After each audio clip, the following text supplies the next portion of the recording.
let's do this. So for the sake of organization, I've decided to group these questions into categories. Those about YouTube, those about my writing outside the channel, ones on Xenofiction specifically, ones on other media I like, and ones on more personal topics. So, let's dive in. When did you start YouTube? I started properly planning for the first video I made in mid-2019, and uploaded that video in February. What made you want to start your channel, and how have you stayed motivated to make such work-intensive content, especially before the algorithm started pushing it? I started my channel because I was stuck in a terrible job with basically no room for advancement, was frustrated with my inability to secure a literary agent and get my first novel published, and I needed some kind of creative outlet, something meaningful for me to do. And motivation, I know that can be difficult, especially for some people. For me, it comes and goes, but I think it just helped to have a clear idea of the videos I wanted to make and then just work towards them and not really worry about how well it did. Also, mixing up my content a lot helps me to avoid being burned out on any one topic, even though I'm well aware that's not the best way to grow a channel, especially not quickly. I won't lie though, I did on some level have an expectation of eventually being successful on YouTube, even if I probably shouldn't have, if I worked hard enough and for long enough.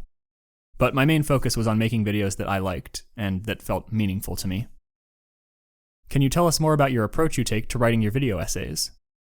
How do you choose a topic? What does the recording/editing process look like? And how does it feel getting a lot more traffic lately? Getting a lot more traffic certainly feels good. It's very rewarding.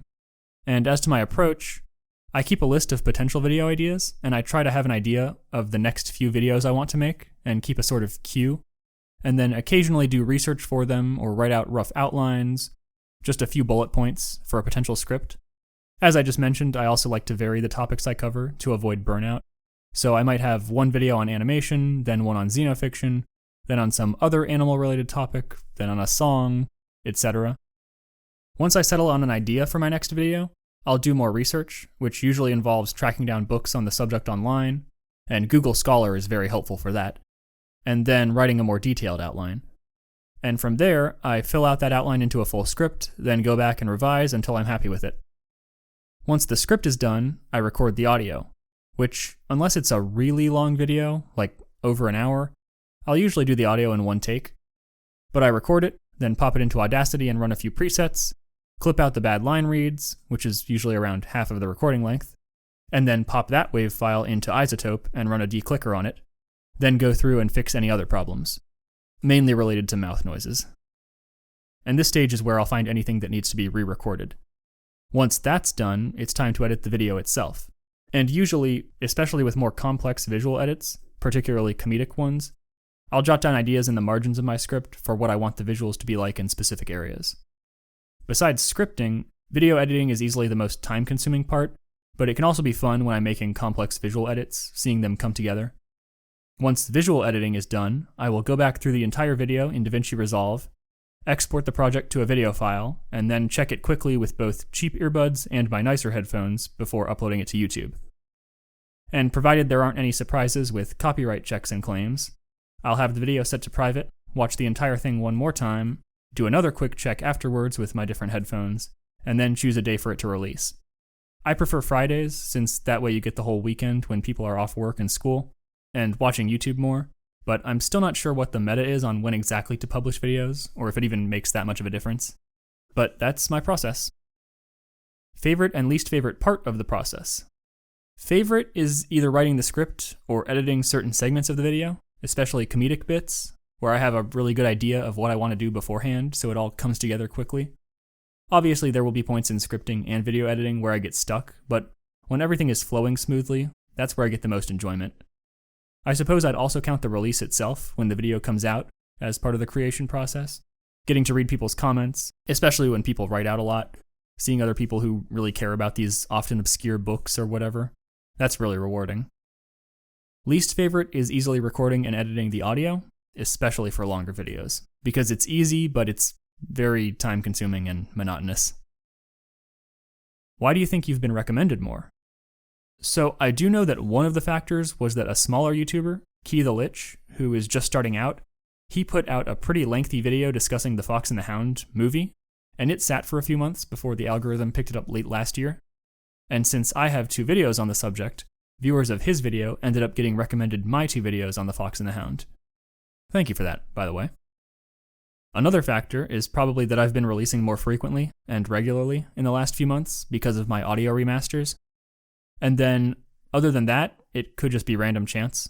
You never really know with the algorithm. I wouldn't be surprised if just being around for a little while, having an extensive video backlog, that's helped to make more people aware of my content, which ends up being a sort of positive feedback loop. What videos do you plan on remastering, and what's your favorite breed of dog?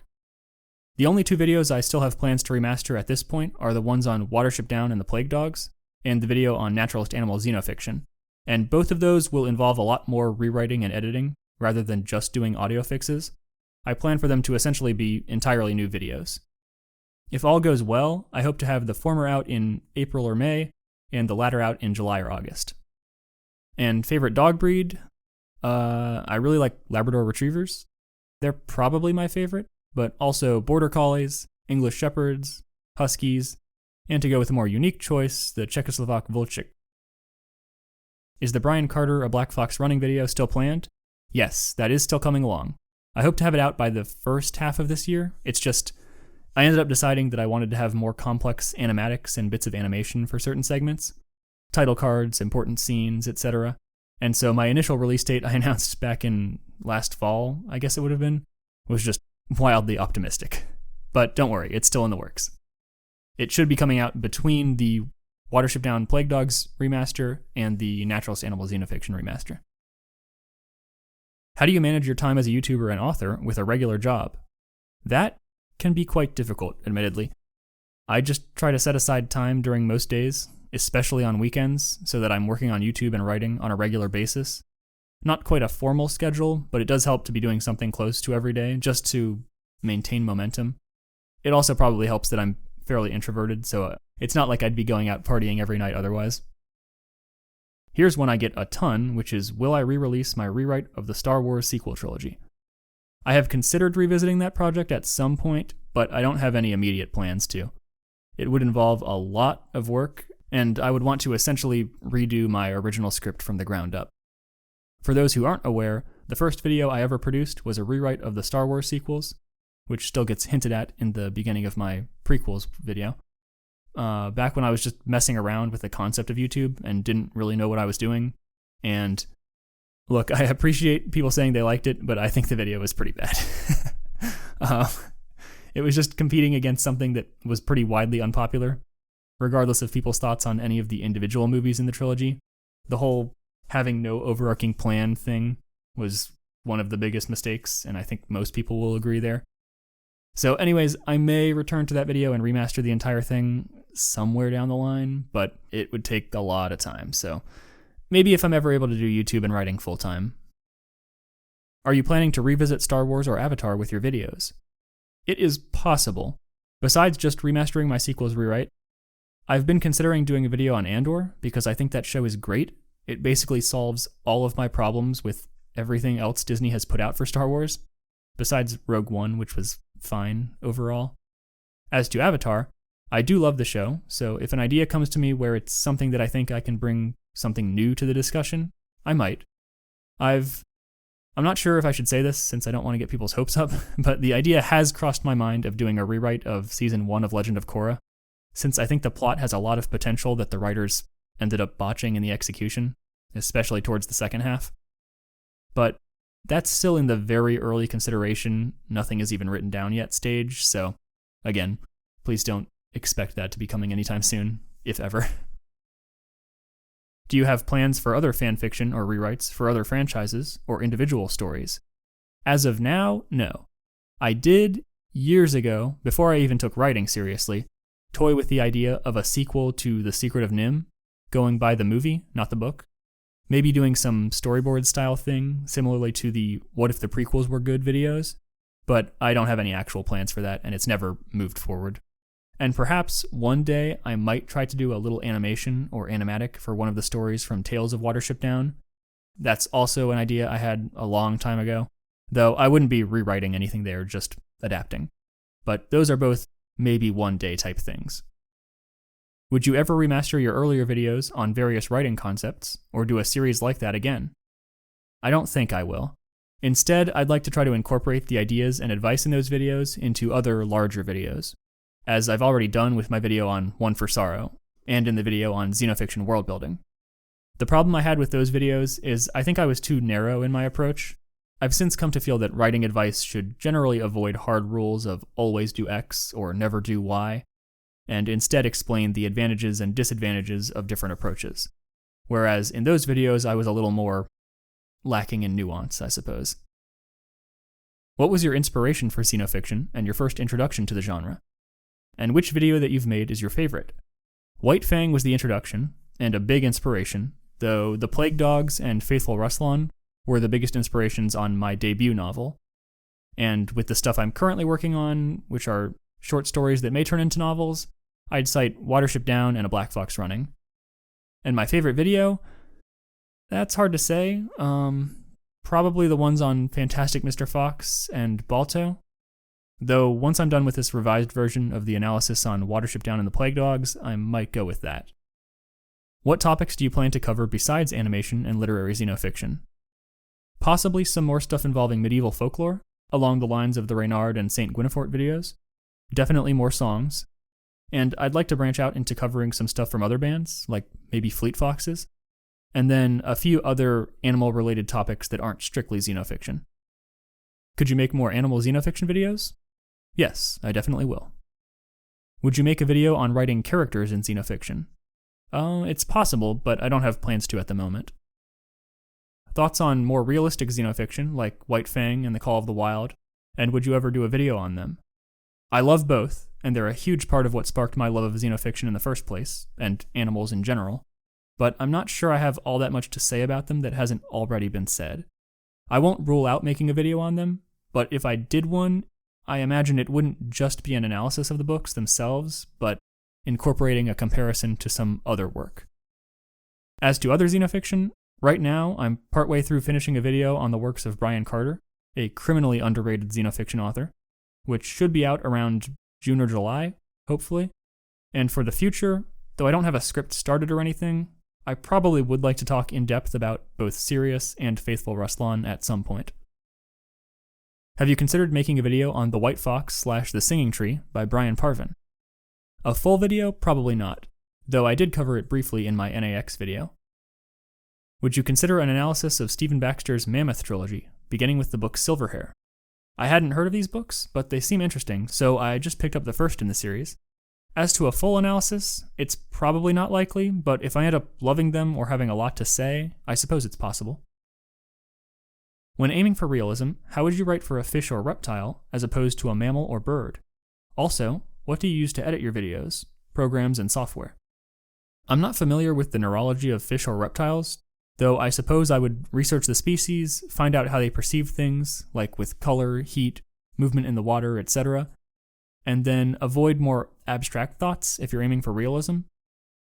As for editing, I edit with DaVinci Resolve. I use the Pro version, which is $300 for a lifetime purchase, but the free version is still great, though it does tax your computer quite a bit, so make sure you've got the hardware for it and save frequently. I still record and trim audio in Audacity, but afterwards I now use Isotope RX10 to really polish the audio, remove mouth sounds, soften plosives, stuff like that. And beyond that, I've got OBS for the rare occasions I need to record my screen, 3D/YD for YouTube downloading, Make MKV for ripping discs, and Xmedia Recode for converting the MKV files from that to MP4s. Would you do more musical analysis videos? I definitely plan to do at least one a year, towards the end of the year, between Christmas and New Year's, and maybe if I ever go full-time, I might look into doing more. What are the names of the songs you use in your videos?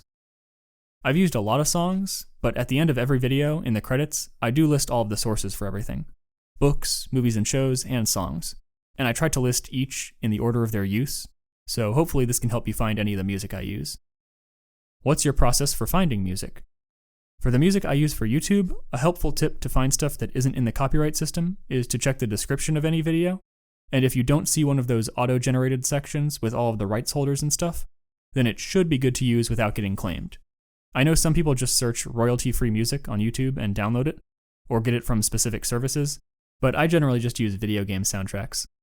Those are often not in the Content ID system, and The Witcher 3, for instance, is excellent, since that game's soundtrack is really good, it's huge, and it's all available to use without getting hit for copyright. But I'll try to think of something that fits the tone of the video, or that portion of the video, and check through a bunch of soundtracks I know of, like The Witcher, Okami, Beastars and FMA, and some other anime you can get away with if the music isn't too loud. Animal Crossing, those games have a ton of more chill music that won't get claimed. And then I just search through the soundtracks and pick out a few. Where do you get the knowledge to speak intelligently in your videos? How do you avoid making it confusing for your audience? And do you think this is necessary to succeed on YouTube today? Honestly, I'm not really good at taking other people into account when trying to explain something. I sort of just assume other people will understand, so I haven't put all that much thought into my style of speaking or the level of comprehension. But it probably is easier to succeed on YouTube if you use a simpler style of speaking.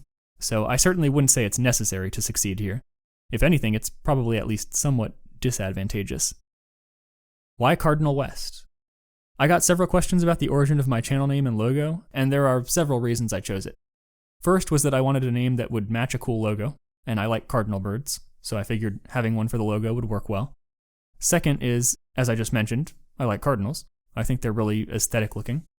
Third is that I'm from Virginia, and as the cardinal is our official state bird, or Commonwealth bird if I'm being pedantic, it's all over highway signs and schools and government buildings and stuff, and I actually was inspired specifically by the cardinal on our state senate's seal.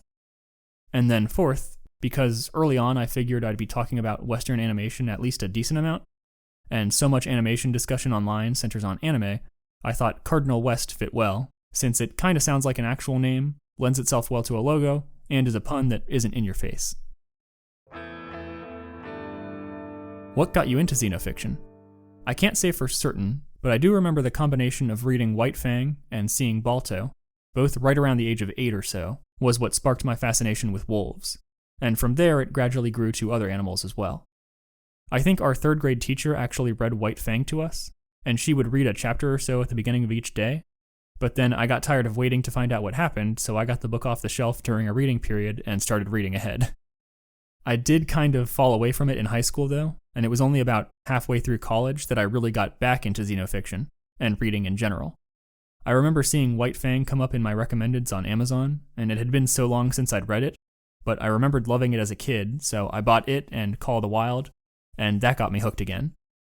I had also been watching a lot more movies around that time, catching up on things I'd missed, or hadn't seen since I was really young, and being a big animation aficionado, I eventually ended up learning about Watership Down and the Plague Dogs, which actually segues quite nicely into the next question, which is, what inspired you to become a writer?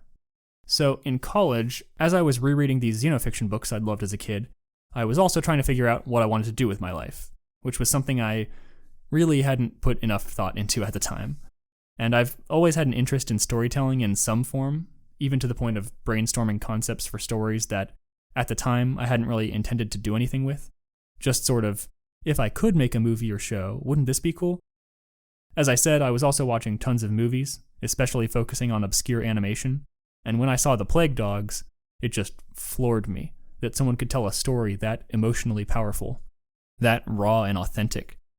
And honestly, it changed the way I look at art. And so it, along with a bunch of other stuff I'd watched and read, sparked ideas for stories of my own. And then one day, I don't remember exactly when or even why, but it just clicked. Why don't I try writing a book? And I'd had several ideas already, and even done some rough sketches for character designs and stuff, but I ended up choosing the concept I thought would work best in book format, which, at the time, I don't even remember what it was called, and it went through at least a dozen names, but eventually I settled on Winter Without End. That novel, my debut, which I will leave info and links for in the description if anyone's interested, started out as me just wanting to tell something even a tenth as powerful as the Plague Dogs. And in the initial drafts, it was rather derivative. But over time, I refined the concept. I had the idea to make it a post-apocalyptic story, since I wasn't all that familiar with post-apocalyptic Xenofiction, and I thought that would be a really interesting and unique way to explore the genre. As to what made me want to write for YouTube, it was something I'd been considering idly since early to mid-college, and I would even write rough scripts or outlines for video concepts from time to time, but it wasn't something I ever put significant effort into until mid-2019. By that point, I had been stuck in a miserable job for 2 years, and I'd been trying to secure a literary agent or publisher for slightly longer, and I'd basically given up on further writing at that point.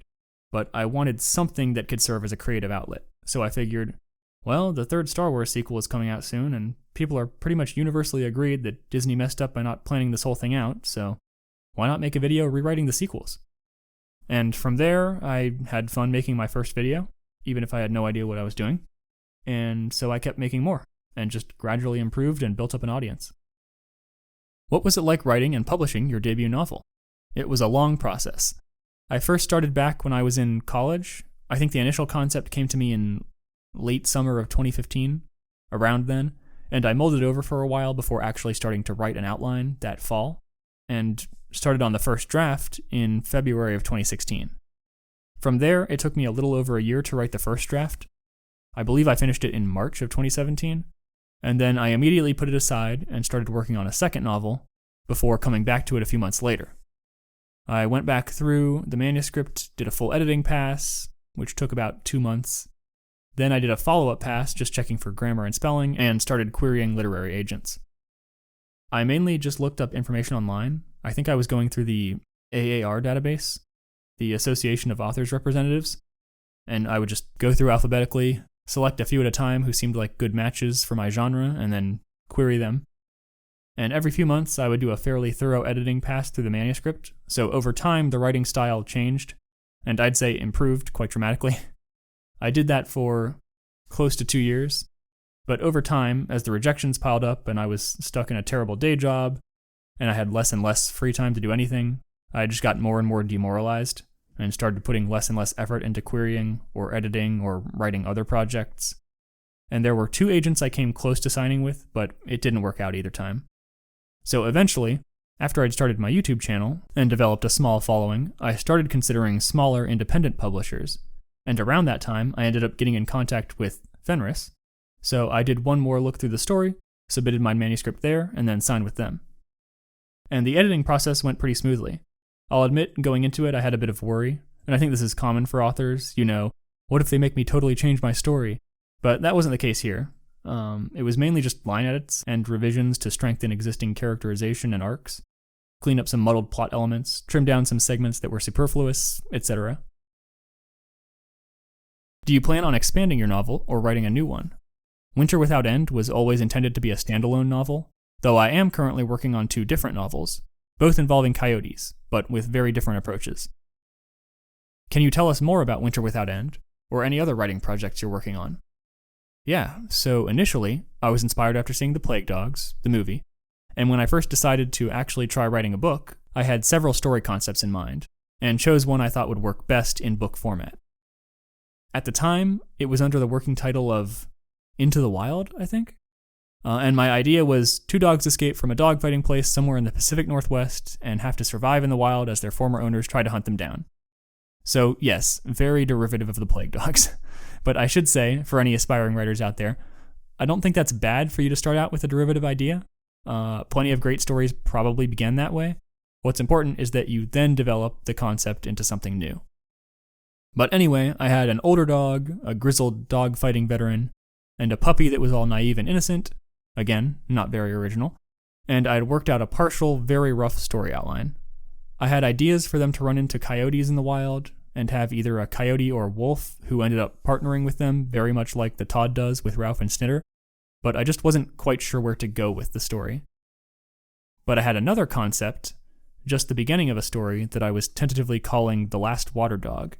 I had read about the St. John's water dog, the ancestral breed of all modern Labradors and Golden Retrievers, and they were very common for decades, but ended up going extinct in the 1970s or 80s when the Canadian government implemented some policies that either prevented or heavily discouraged breeding them to fight rabies outbreaks, I believe it was.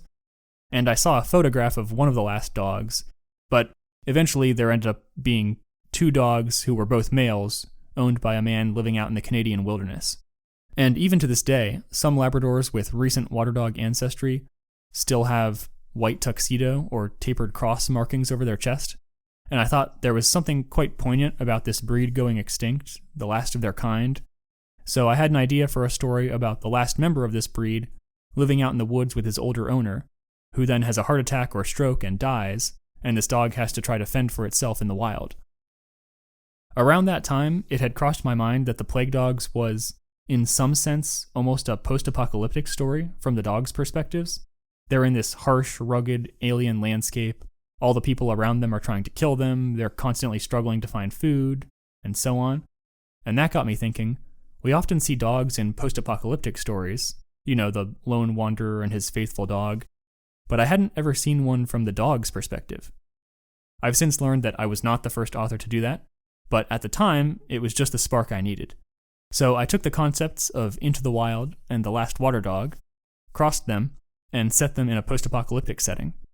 And I needed a way for society to collapse that wouldn't distract too much from the character's story, and wouldn't do too much damage to the environment, but would also provide a unique setting. So many post-apocalyptic stories are either set in barren wasteland like Mad Max, The Road, and Fallout, or overgrown nature reclaiming civilization like The Last of Us and I Am Legend. So I thought, why not go with a wintry setting? I had probably rewatched Stalingrad around that time, and in many ways that sort of is an apocalyptic story. But if I'm being honest, the Day After Tomorrow movie from the early 2000s, that might have been a subconscious influence as well, since my friends and I all watched that movie a lot growing up. So I figured, okay, how about a pandemic that wipes out a significant portion of the population? The Spanish flu killed something like 1 to 3% of the globe's population, if I recall correctly. So I was thinking something even higher, closer to 15%, would not completely wipe us out, but would cause catastrophic societal collapse across large portions of the world. So that starts in summer, and then the resulting collapse leaves much of the northern hemisphere unprepared for a brutal winter, so a lot of it is evacuated or abandoned. I set the story in central Michigan, since I needed somewhere that seemed feasible, that would also provide a good variety of environments, large industrial cities, smaller towns, rural farmland, even limited rugged wilderness, and was close enough that it would make sense for wolves moving south to show up. And once I had all that worked out, I went back to the initial concept, figured it would work better with just 2 characters, and dropped the younger dog, since not only were they superfluous, but it wouldn't really make sense for them to be surviving in these brutal conditions alongside the older dog and a wolf. From there, I settled on the dog being a Labrador, who makes a deal with a wolf to survive, and I made them opposites in as many ways as possible. Domesticated dog and wild wolf, male and female, her coat being ashen gray, blending into the wintry landscape, while his black coat stands out sharply, but because of his water dog ancestry, he has this splotch of white fur over his heart, implying some ability buried deep within him to adapt and become like the wolf. Even their names tie into this, his being Knight with a K, a role associated with order and civilization, and hers being Sierra, named after the Sierra Nevada mountains, a name that he gives her, because, of course, wild wolves don't have names. But I was still missing some spark, what you might call the soul of the story, until I read the novel Faithful Ruslan by Georgy Vladimov. In it, there's this scene where Ruslan encounters a pack of wolves in the woods, and he's tempted to abandon his efforts to continue serving mankind, upholding what he sees as the ideal society, the gulag he has lived in basically his entire life. It's a richly allegorical novel, but he sees these wolves, and the author writes about how hard it is for a creature that has lived so much of its life in one manner to adapt to an entirely new way of living. And he ends it with the line, "For no creature can live without love, not even a wolf." And right there, that was what inspired the central internal conflict within Knight, the main character of my own book. So, if that sounds interesting, you can check out the links in the description. What do you plan to write in the future? It would be cool if you did something with coyotes. Also, what is your favorite animated film of all time? Favorite animated film would be The Plague Dogs, with Fantastic Mr. Fox being a close second. And as to future writing, I certainly plan to do more novels. I've got a project I've been working on, it's sort of on the back burner for now, but dealing with werewolves, or more accurately, were-coyotes in this case. I've also considered writing more naturalist xenofiction, a mythic story specifically involving coyotes, and I actually wrote up, it was probably close to 200,000 words of a manuscript for something before Winter Without End got published, but looking back at it now, I don't know if I want to scrap it entirely or steal bits and pieces of it for other projects, or maybe try to rework it at some point, but hasn't worked out in its current form. Though I do have something I've started more recently, a kind of Black Fox running style novel with coyotes in the area I grew up in, set around the time of my childhood, so I'm definitely not done with Xenofiction yet. I'd also like to try something with birds, either corvids or raptors, maybe both, at some point. Then with more traditional anthro-fantasy, in the vein of Redwall, I've joined an anthology series for historical fiction, which will probably have at least 5 volumes, plus maybe more depending on what the people running it decide. And the first volume is already available. It's called When the World Was Young, and my story, Mark of the Stranger, is the last in the anthology. So if you're interested in stories like Redwall, but with a more mature bent, you might want to check it out. I'll link it in the description. And once it's all done, I may compile all of my stories from that series, write a few more, and see if I could publish them as a collection. I've also got some short stories that blend historical fiction with light fantasy elements, going for a sort of low-magic secret world approach. I've only written 2 so far, both featuring the character of Reynard the Fox, but I'd like to do more involving other mythological figures and creatures, and maybe compile them all into an anthology as well. Those stories, those 2 so far, have been read on the Voice of Dog podcast, and one of them was also read by a voice actor who contacted me, so I'll link all of that in the description too. And then, of course, aside from a handful of standalone short stories I have concepts for, I've got the vaguely outlined epic fantasy series that I might get around to someday, but that's not really a focus right now. If you could choose someone to compose scores for your books, who would it be? My favorite composers of all time are Howard Shore and James Horner, but specifically for Winter Without End, I'd probably want something a little less grandiose or traditional, so I might choose Explosions in the Sky. I don't listen to a ton of post-rock, though I really should listen to more, but they did the soundtrack for Lone Survivor, which is fantastic. The first score, Waking Up, is one of my favorite pieces of music ever, and I think something like that would fit the tone of my book quite well. Yoko Kanno, she did the soundtracks for Cowboy Bebop and Wolf's Rain.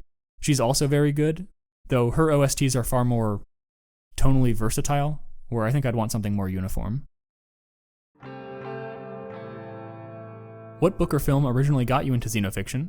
Did you ever participate in play-by-post Xenofiction role-playing? What animal do you think has the potential to be used for a great Xenofiction story that hasn't been done yet to your knowledge? Where do you foresee the genre heading in the future? In what ways would you like to see the genre of Xenofiction grow or evolve? What do you like about Xenofiction, and what animals/themes do you wish were covered in the genre? White Fang, the book, and Balto, the 1995 movie, were what got me into Xenofiction as a child, though I never did participate in any online role-playing.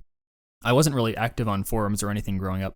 My internet use as a kid was pretty much limited to watching YouTube and getting my parents to buy Lego sets on eBay. For animals with great Xenofiction story potential, I think both coyotes and crows have a ton of potential, especially for mythic stories, since they're both highly intelligent species that are capable of living in a wide variety of environments and social structures, from loners or pairs to fairly large groups, very large in the case of crows.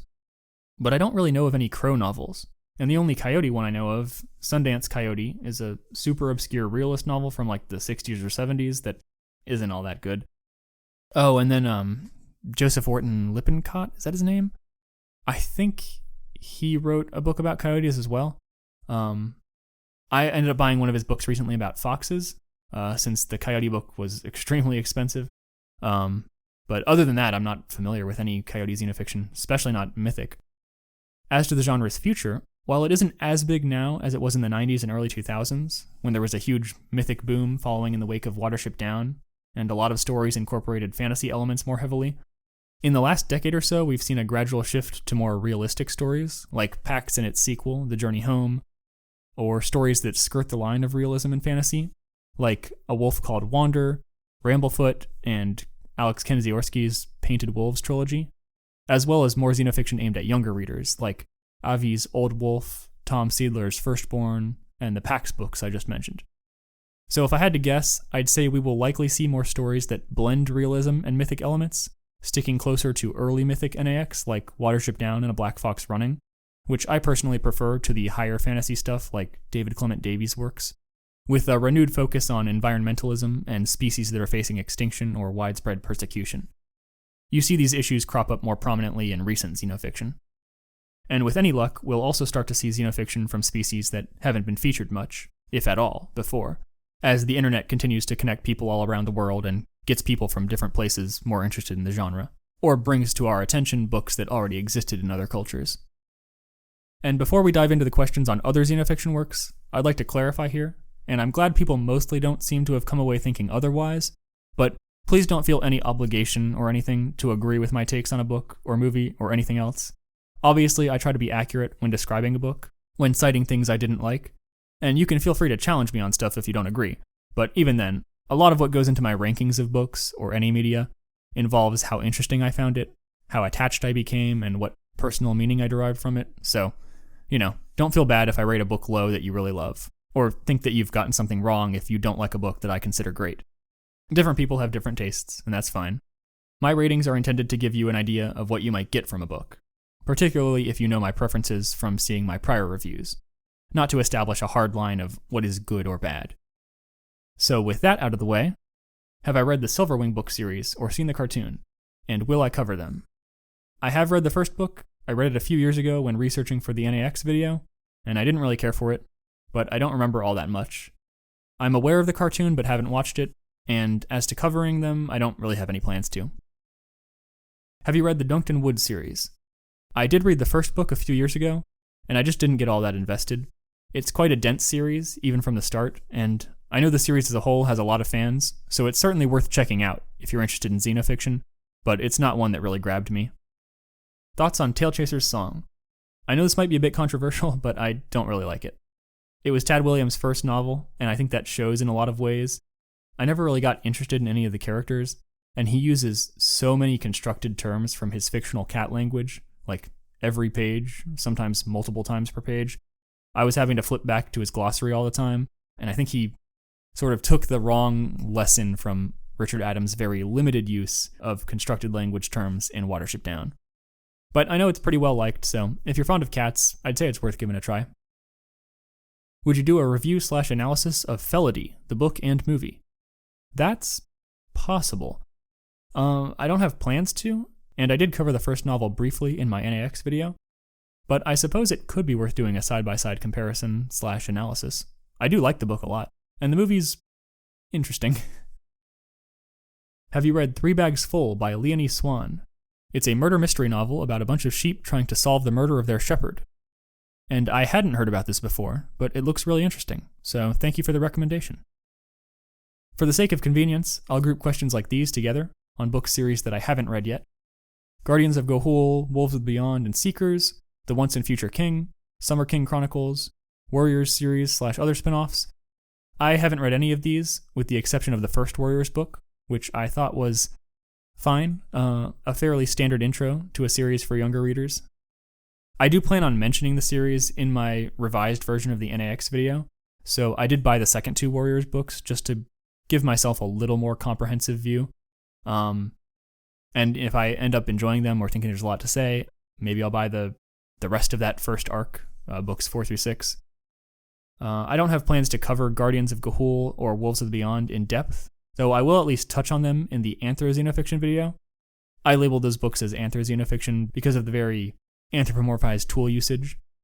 And as to covering more of the Warriors series, I'm open to the idea simply because it might be fun given the sheer volume, but I think there's something like 47 or 48 books, not counting some of the spin-offs with other species. And from what I remember of the first book, if they're all about that length and that written in that casual style, I could probably knock out any individual book in that series in like 2 to 3 hours of reading. And also the fandom for Warriors is pretty uniquely dedicated for something so niche, so I suppose it could be cool to explore, do a sort of down the rabbit hole style video on that subject, but that's not a project for the immediate future. Now for a series I have read, another that a lot of people asked about, the Rotha or Book of the Named series by Claire Bell. There are 5 books in the series, I believe, and I've read the first 4, and I really like them overall. I think book 1 is the strongest, and book 4 is a little unfocused, and introduces a very unique fantasy style element into what was previously a pretty grounded setting, but overall they're quite good books. For those who don't know, the Book of the Named series follows a group of prehistoric big cats who are essentially at a human level of sapience. They herd prey animals, domesticate other species, and use fire and other things as tools. The books are YA but fairly mature, and I made the admittedly arbitrary distinction to leave them out of the naturalist xenofiction video because the cats display human-level intelligence, even to the point of tool use and domestication. Though I will definitely be covering them in depth in my upcoming video on anthropomorphic xenofiction. That video I hope to be out shortly after the NAX remaster, which I guess would be September or so, maybe? What are my opinions on more children/teen-oriented xenofiction, and do I know of any xenofiction from Latin America? Strange as it may seem, I didn't actually read much children or teen-oriented xenofiction when I was growing up, especially not the more fantasy-like series. I did read The Animals of Farthing Wood, but I never read Warriors, Guardians of Ga'Hoole, Silverwing, Animorphs, or even Redwall. So with a lot of it being an adult now, and not in the intended audience, I don't have that nostalgic connection to these series, so in a sense I'm not the best person to judge them, but there are some works aimed at younger readers that I really do love, like Firebed and Bone, White Wolf, A Wolf Called Wander, etc. In a way, just like how adult books can vary in the quality of their prose, I can get really invested in books for younger audiences if they have really strong prose. And so generally, the younger audience xenofiction I prefer either has strong prose or a high level of narrative complexity. For instance, I recently read Tom Seidler's Firstborn, and it was pretty good. It had a surprisingly poignant ending involving one of the antagonists. And I remember finding the friendship between the two main characters, the fox and the wolf, in Looking for Elsewhere to be really endearing, so I guess it just comes down to the execution.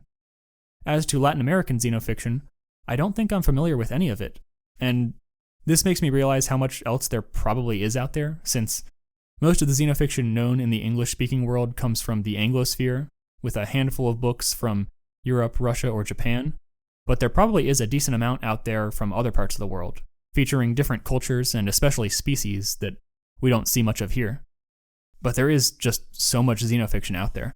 When I made my NAX video, I thought I'd found almost everything, but with some of the communities I'm in now, I'm learning about a new book basically every few days, so it wouldn't surprise me to learn that there's way more that I have yet to find. And as always, if anyone has any xenofiction recommendations for me, feel free to post them in the comments or DM me on Twitter. Do you prefer White Fang or The Call of the Wild? White Fang, mainly because the added length gives more room for more thorough character development. What is the best type of animal when you want to write animal xenofiction? And could you make a video on that, as well as how to research different species to create characters? I don't think there's any best type of animal for xenofiction in general, though I suppose with the mythic subgenre, it's better, or I don't know if I should say better, but easier to write stories with highly social species, since that lends itself to the creation of societies more than, say, foxes or other mostly solitary species. As to videos on these subjects, I don't know if I'll make full videos on them, though I might touch on these topics in sections of other videos. Do you follow scientific studies on animals, and what book do you think best portrays the thought process of animals? Scientific studies, not particularly closely. Not since college, at least. I did follow a lot of the investigations into the phylogeny of certain North American canids, like the eastern timber wolf and red wolf, and their population mixing with invasive coyotes. But I do still read a decent amount of, I guess, pop science books, like Coyote America, Coyote Conquers the South, How to Tame a Fox and Build a Dog, etc. As to which book best portrays animal thought processes, obviously I can't be sure, but I'd probably go with most of Mannix's stuff, especially The Fox and the Hound. Though I think London was pretty great at that as well, in White Fang and The Call of the Wild, especially given that he was making educated guesses over a century ago. Any ideas why so much xenofiction comes from Britain? That is a good question, and I don't know the answer. It might just be that in the English language, a significant portion of the books we're aware of are either going to be British or American, just based on population sizes and language, and given Britain's long-standing literary tradition, you'll get a larger share of any genre being written by British authors. There is a lot of xenofiction from Americans, especially written from the late 1800s to the mid-1900s. It's just, I think generally the best stuff seems to come from Britain. Richard Adams, Brian Carter, Henrietta Branford, Olaf Stapledon, Gary Kilworth, William Horwood. But again, that might just tie into British literary culture. Thoughts on xenofiction involving extinct animals like Raptor Red? Given what you said in your NAX video, do you not like prehistoric xenofiction? I don't have anything against it, and I actually don't think I've read any. It's just that I already have so much on my reading list, and I wanted to keep the parameters of the video from ballooning out of control. And I'm personally more interested in pursuing stories about extant species than extinct ones, though I will be reading Stephen Baxter's Mammoth trilogy, or at least the first book, so I'm certainly not opposed to the idea of prehistoric xenofiction. But I am aware of Raptor Red, and I definitely plan on getting around to it at some point. When writing mythic xenofiction involving multiple species, assuming you are going for hard world building, do you think it's better to go in-depth and build cultures from the ground up for each species, or go with a more general overarching culture for all animals, like in the Jungle Book? I think the former. I think if you're writing a mythic story involving multiple species who interact, it's better to build cultures for each species, or group of species, even if not all of the aspects you develop end up being shown in the finished story. But that way you can know how your characters would act and react to one another. It may give you ideas for potential conflicts or story beats, and so on. Stories like The Jungle Book and The Animals of Farthing Wood, while they have a pretty unrealistic portrayal of animal societies, there isn't all that much focus on societal world building in those books, and I wouldn't consider either mythic in the proper sense. Though, given that The Jungle Book did partially inspire the rabbit societies of Watership Down, I suppose you could consider it proto-mythic in the vein of Jonathan Livingston Seagull. What is your favorite animal species to read about, and what are the pros and cons of using certain popular species, such as dogs, cats, mice, and rabbits? My favorite species to read about are probably dogs and wolves, since I think with the fact that they're social and both are quite intertwined with human culture in very different ways, there's a lot you can do thematically with that. Novels like Sirius, Faithful Ruslan, The Plague Dogs, Firebed and Bone, etc. Though I also do love reading about foxes, just for the cunning/crafty angle. The Reynardian trickster archetype has always appealed to me, and that's just as true in xenofiction as in anything else. A species I'd like to see more from is crows, since they can be quite social, but as far as I'm aware, there just isn't much out there. And of course, I'd also like to see stuff with coyotes, but I do plan on writing my own. And as for the pros and cons of certain species, with mice, I think a big con is that a lot of people will assume you're writing for children, since mice are so popular in xenofiction and fantasy aimed at children. Though the advantage there is that they have, well, not actual opposable thumbs, but grasping digits, so if you're writing something more fantasy-heavy, mice and rats are a good starter species in that regard. With rabbits, the big disadvantage, besides there also being the expectation that it's for kids, is that you'll need to work hard to distinguish your book from Watership Down. Plenty of other xenofiction often gets dismissed as just Watership Down but with X species, so I imagine that would be even more pronounced in a xenofiction book about rabbits. Dogs and cats, I can't really think of any particular disadvantages, since they're animals that we are very familiar with and attached to. So not only will audience investment be easier to maintain, but you've got a lot of versatility with what you can write. What do you think of the attitude that mythic xenofiction should lean more into fantasy / away from realism? I definitely disagree with the idea that it should be either more or less fantastical. I think it really depends on the story someone wants to tell. That being said, I personally prefer less fantasy-heavy xenofiction. And by that I mean less high magic. But either approach has its own advantages and disadvantages. In xenofiction, how do authors tend to handle species names, especially for blatantly human exonyms? Now that is a very good question. Different authors handle this differently. Some will make up their own fantasy-sounding names that the species use for themselves, or others, often derived from real-life languages that are spoken in the area the species lives in. Some will develop their own less academic-sounding localized names, for instance, having Rupel's foxes just call themselves sand foxes or something like that. And others will just use whatever the standard English language name is for the species, and I guess write it off in a meta sense as just being a translation. I prefer the first two. I'll admit I find it pretty odd when an animal uses a very formal-sounding species name, especially when it includes the last name of some human taxonomist or ecologist or whatever. Like if you had a story about Przewalski's horses and they called themselves that would just make me think, wait, these horses know who Przewalski is? And they've adopted his name? But the latter method is more common in stories aimed at younger audiences, since I guess children are less likely to have their suspension of disbelief broken by something like that. This person mentions that they found the shared language between very different species in Watership Down strange, and asks if I have any similar caveats for xenofiction works that I've enjoyed overall, as well as asking for recommendations of books that handle interspecies communication better. For the second part, I would recommend Gary Kilworth's Loose trilogy, Hunter's Moon, Midnight Sun, and Frost Dancers, where different species or taxonomical families will have their communication represented by a single human language group. So in the first book, told from the perspective of foxes, the foxes themselves speak plain English, local dogs speak in regional accents or dialects, and badgers speak in German. And then in Frost Dancers, told from the perspective of hares, their speech is rendered in English in that book, while rabbit speech is in French, and so on. As to the first part, caveats for Xenofiction works I really like, that's a good question.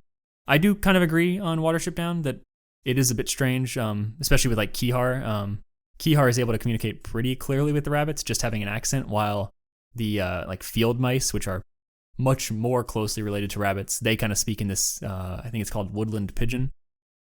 But beyond that, one that comes to mind is a brief section of Fire, Bed, and Bone, which is an excellent novel overall. Highly recommend it. But there's this one point, minor spoilers by the way, where the main character, who is a dog, sees like a premonition, I guess, of an execution that ends up happening later in the book. And then further on, she also sees a bunch of ghosts one night up on a hill. And it's described in a pretty poetic way. I appreciate that it doesn't like hit you over the head. But the context clues make it pretty clear that she's seeing a vision of ghosts that the men around her can't see. And if I wanted to really comment on it, I'd have to read it again. But I remember it struck me as a bit strange when I first read the book, because it's otherwise very realistic, and so the supernatural elements kind of come out of nowhere. Is a single scene or a single character enough to make the entire work Xenofiction? Where people draw the line with any kind of genre descriptor, it's really up to them. I would say a work has Xenofiction elements if any of it is told from a non-human perspective. So even something like A Song of Ice and Fire with the wargs, that could count as having Xenofiction elements. I wouldn't call it a Xenofiction work. Just like how, brief sections of The Lord of the Rings have horror elements in them, but I wouldn't call the book a horror book overall. And in fact, some of Tolkien's works even have brief Xenofiction elements. There's that little perspective shift to the fox I think it's near the beginning of Fellowship, shortly after the hobbits leave the Shire. I would only really classify a work as properly Xenofiction if a significant portion of it is told from non-human perspectives. What do you think is the most exciting part about writing from an animal's perspective, and what is your favorite part of world building? My favorite part of world building in Xenofiction is developing a species' cultural history, the great stories they tell, the folkloric figures they revere, their philosophies on how they approach life, and how their religious beliefs tie into all that. As to my favorite part about writing from an animal's perspective in general, I suppose it's kind of tangential to that, just trying to imagine how being that species might shape the way they perceive everything. What are the best Xenofiction games? I haven't played too many Xenofiction games. I'm kind of a normie when it comes to video games in general. But Okami is a really easy answer. Ori and the Blind Forest would definitely count. I've played a few others. Endling, I've played a little of. I need to finish that actually. And it's pretty neat, but also quite stressful given the subject matter. Seasons After Fall, I beat that, and the art direction's beautiful, but I didn't really find the gameplay all that engaging. And I also have Spirit of the North and Feather on Steam, but I haven't actually started those yet. And favorite book covers. Sirius by Olaf Stapledon, that's easily one of my favorites. Raven's End, that looks really cool too. The Black Fox Running re-release also. Actually, come to think of it, that book has had a lot of cool covers over the years. I really like some of the Animals of Farthing Wood cover art, especially for, what was the one with the deer? In the Path of the Storm, as well as the hand-drawn version of Tales from Watership Down. Some of the newer editions of selections from the Silmarillion, like Children of Hurin, and then the Polish covers for the Warriors Cats series. I think they were done by Acreon, Anna Podedverna. She's the artist who let me use one of her pieces for the thumbnail in my NAX video, and those covers are really good. Speaking of, the Polish covers for the Expanse series are also great.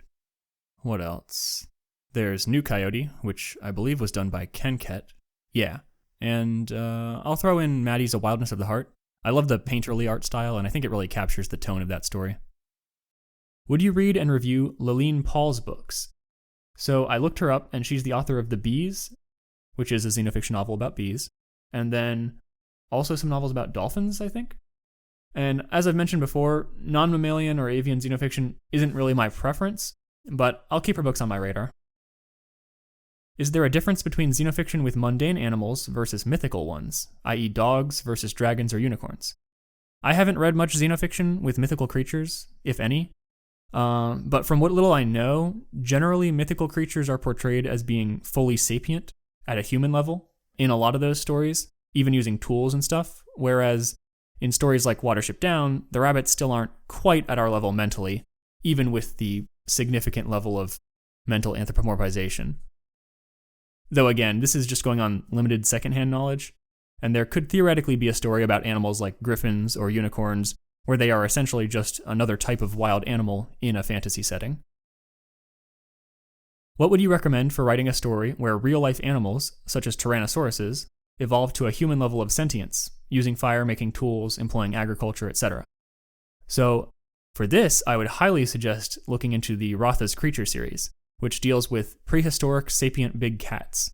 They have essentially evolved a human level, like an early human level of sapience, like where our species was at 40,000, 50,000 years ago, probably, in terms of making tools, employing agriculture, using fire eventually. That's a big plot point in the series.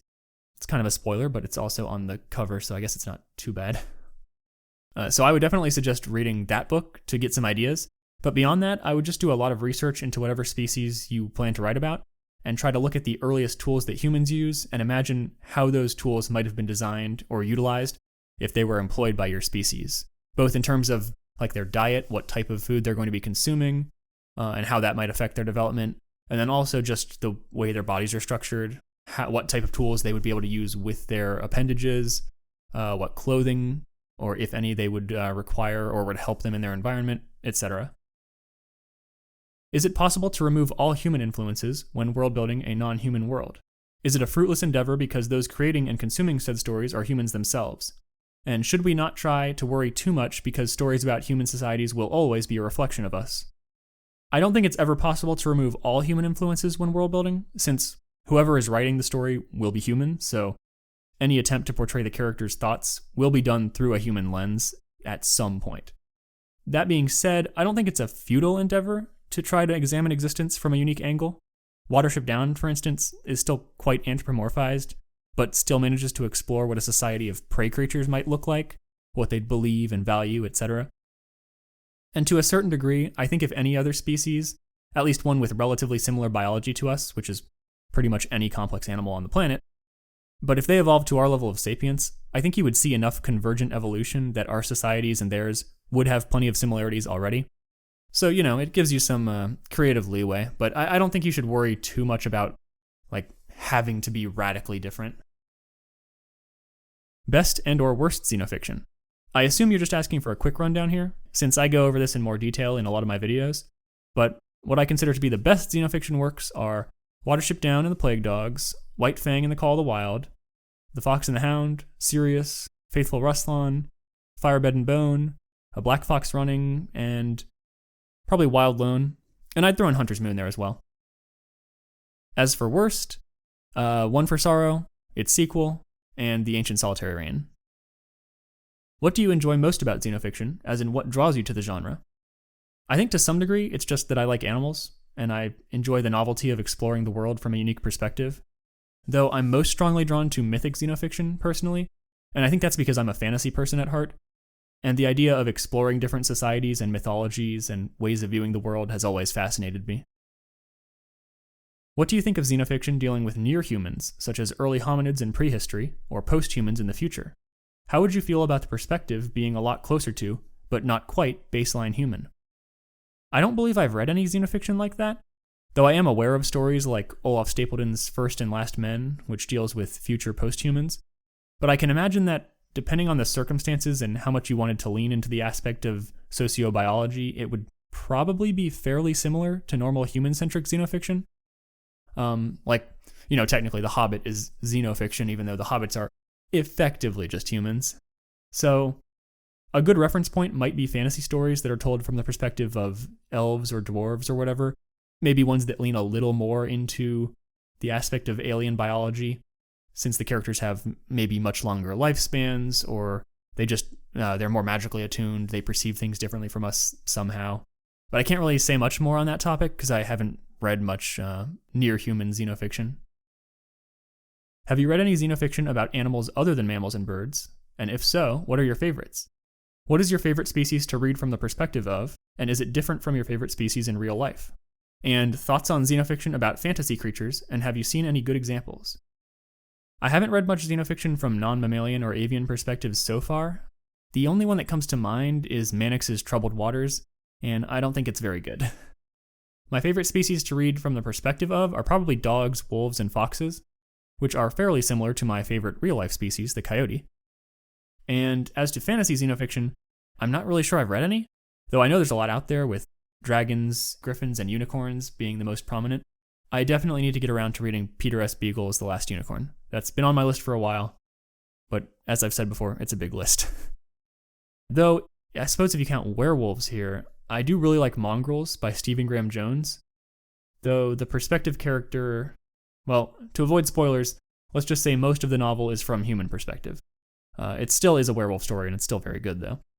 But for a more traditional werewolf story, Gillian Bradshaw's The Wolf Hunt is a great medieval werewolf book, and that has some very strong werewolf perspective sections. As it seems like many of the best xenofiction works deal with nihilism or philosophical pessimism in some way, what are your thoughts on those philosophies being represented in xenofiction? That is a good observation, that many of the most prominent and, I guess, sophisticated xenofiction works deal with nihilism and philosophical pessimism. And I think it's a natural fit for the genre, especially when it comes to mythic xenofiction, envisioning cultures that are so intimately connected with mortality and the transience of existence that haven't developed the layers of religious and societal separation, I guess would be the way to describe it, from their base nature, their base state of existence. Having characters who have very little to do beyond the simple necessities of life, and yet giving them more anthropomorphized minds so that they can comprehend their existence and philosophize about it, that naturally lends itself to this kind of existentialism. And even non-mythic works like The Plague Dogs and Sirius can still be an excellent vehicle for exploring these topics. And with those two, that's essentially the soul of the entire novel. Favorite genre outside of xenofiction, and what inspired you to read so much xenofiction, beyond simply liking the genre? My favorite genre outside of xenofiction is probably just plain fantasy. Though I like all kinds of speculative fiction, I tend to read more fantasy than sci-fi. And what inspired me to read so much xenofiction was that I wanted to write stories of my own, and so I figured the best way to learn and get inspiration was to consume as much of it as I could. Kind of fitting then that it was actually my Naturalist Animal Xenofiction video that led me to getting in contact with my publisher. Are you interested in alien xenofiction? And what other categories of xenofiction would you like to see, especially ones that are currently underrepresented? I'm not really interested in alien xenofiction, though I wouldn't be against reading it either.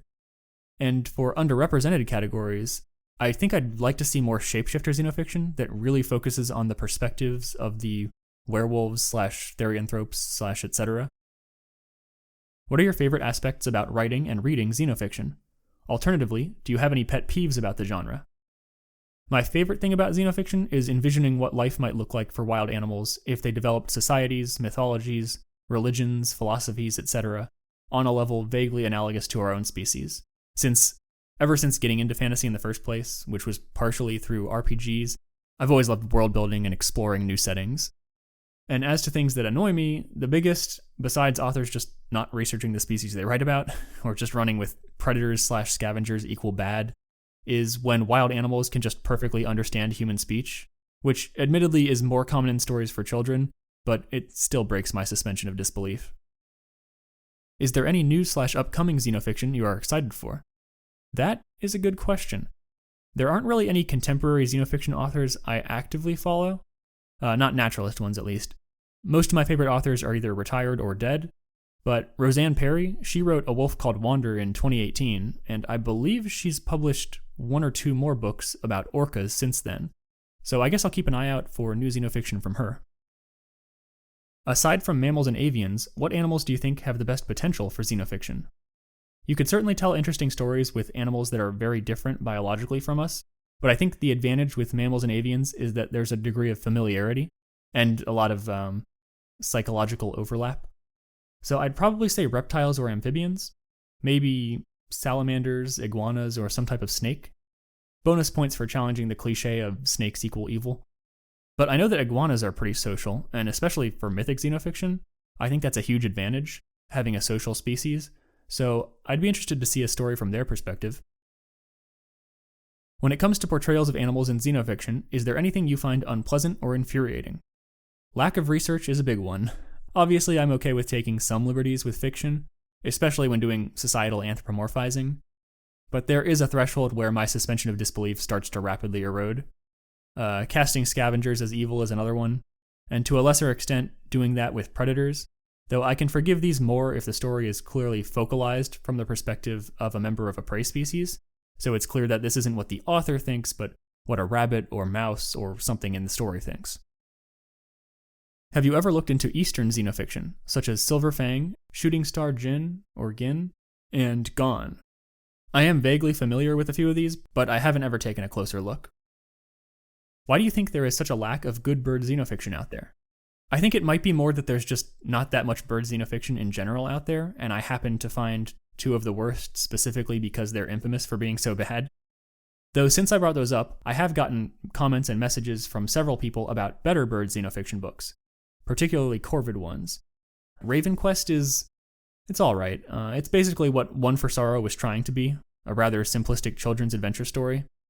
And then Raven's End by Ben Gadd is weird but oddly charming.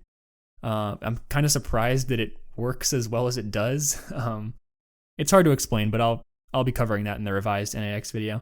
And then C.W. Nichols' The Raven's Tale is pretty good, though unfortunately that last one is super hard to find physical copies of in English. Will I ever cover xenofiction comics, and have I read Nature of Nature's Art? I don't have plans to cover xenofiction comics, though I suppose it's not out of the question. I'm just not that into comics, personally, though there are a few that I really like, such as Beasts of Burden. And as to Nature of Nature's Art, I looked it up and it appears to be a webcomic, but I am not previously familiar with it. What are your thoughts on xenofiction comics, and do you have any recommendations? Could you give some examples of good xenofiction comics? So, as I just mentioned, I don't read that many, but I do love Beasts of Burden. Basically, I describe it as Scooby-Doo crossed with Ghostbusters, but all of the characters are animals, and it's rated R. It's this group of dogs, and a cat or two, going around investigating paranormal stuff in their town, which happens to be like a focal point for supernatural events, like it lies on some ley lines or something. Other than that, there's Pride of Baghdad, which is about a group of lions that escaped the Baghdad Zoo during the American invasion in 2003, and Legend, which is a post-apocalyptic, sort of Lovecraftian story of a society of dogs trying to survive, though I'm not sure if it's ever going to get a second volume, since it's been several years now and I don't think there's any word on it. I've also read We 3, which is very bleak, though it leaned a little too much into sci-fi and away from traditional xenofiction for my tastes. And then for more anthropomorphic stuff, there's Beastars, of course, which I think starts really strong and then goes all over the place in terms of quality and rushes to its ending and leaves a bunch of character threads hanging. So I guess just read the first 6 volumes or so, which is what Season 1 covers, and then continue at your own risk. And there's also Orin's Forge by Tegan Gavitt, or Gavet, I'm actually not sure how their last name is pronounced. But it's available free online, and it's pretty cool. Oh, and back to naturalist comics, I almost forgot the Love series by... I can't remember his name, but I'll show it on screen. I read the Fox one, and it was neat, and the art was incredible. What are some of your favorite books that you haven't yet talked about on the channel? What are your literary tastes outside of xenofiction, and which books/authors would you recommend? Outside of xenofiction, I primarily read fantasy, ignoring the hefty amount of nonfiction, with a decent amount of sci-fi as well. It will come as no surprise that I revere Tolkien and The Lord of the Rings and The Silmarillion, and I'm also a huge fan of Martin's A Song of Ice and Fire. Still waiting on that ending. But to go with some less household name stuff, there's The Name of the Rose by Umberto Eco. I do remember finding it a bit dry at the start, but it is fascinating. It has this richly layered story, and the conceit of replicating the writing style of a monk in the Middle Ages really does elevate the book overall. A Canticle for Leibowitz, the sci-fi classic about a group of monks in the American Southwest, trying to preserve knowledge and rebuild society in the aftermath of a nuclear war. Loris and the Aviator by Yevgeny Vodolazhkin. I think the former is a masterpiece, and the latter is still great in its own right, but These are two speculative fiction novels by a Russian historian that deal with all kinds of grand religious and philosophical ideas. I'm just noticing now that all three of the last novels are religious speculative fiction. But I know Vodolazkin has a new novel coming out, or I guess it's already out, but the English translation's coming out soon. I have it pre-ordered. I wasn't a huge fan of Brisbane, his prior book, but this one is being sold as a spiritual successor to Loris, so I'm pretty hyped for it. Then there's The Voice of the Coyote by J. Frank Dobie, which is this combination of amateur naturalism, personal anecdotes, and a survey of folklore from various cultures about coyotes. And Cherry by Nico Walker, which is a semi-fictionalized autobiographical account of an army medic who served in Iraq, came back and got addicted to opioids, and then started robbing banks to fund his addiction. It's very raw, very vulgar, but also extremely engaging and characterful. Kind of disturbingly so. Also, I wouldn't call Catch-22 one of my all-time favorite novels, but I do think it's pretty great. And it is utterly hysterical, which is something I usually find very difficult for books to manage. Even most good books that have funny moments, the most they might make me do is like smirk, but I was regularly laughing out loud when I read Catch-22. Favorite movies and scenes from movies. So my favorite movie of all time is Return of the King, but I consider the Lord of the Rings movies kind of just one long movie. Though I will admit that Fellowship is the most solid standalone in the trilogy. But I think Return of the King has my favorite moments, or most of my favorite moments. And then some other favorite movies. Most of them are going to be movies I've either talked about or alluded to at some point on the channel, but The Plague Dogs, Fantastic Mr. Fox, Children of Men. I don't think I've talked about that before. Balto will always be a nostalgic personal favorite of mine. Guardians 1 and 2, Hot Fuzz, Rushmore. For a favorite scene, from the Lord of the Rings trilogy, Boromir's death scene in Fellowship, the discussion between Elrond and Arwen about whether or not she's going to remain in Middle-earth in Two Towers, Faramir's charge against Osgiliath, the charge of the Rohirrim at Pelennor, Aragorn's speech at the Black Gate, the conversation that Frodo and Sam have right afterwards, and the departure at the Grey Havens at the end. If I had to choose one of all of these, it would probably be Theoden's speech in The Charge of the Rohirrim. But from other movies, there's the ceasefire from Children of Men, which is easily one of the greatest movie scenes ever made. And then the White Wolf scene from Balto is still one of my favorite pieces of animation. And then a lot of stuff from Fantastic Mr. Fox. The Canis Lupus scene, the final shootout right before that, both of the scenes where Mr. and Mrs. Fox speak underground. The first one, they just start tunneling down and they go into that crystal cave. And then the second one, right before Mr. Fox goes on the rescue mission when they're in front of the waterfall. Those both just look so good. And the Todd's introduction from The Plague Dogs, how eerie and atmospheric it is. And of course, I love his accent, so that certainly elevates it. Now give over. Let's all be mates, no need for a Barney. Stick with me and we'll all be champion.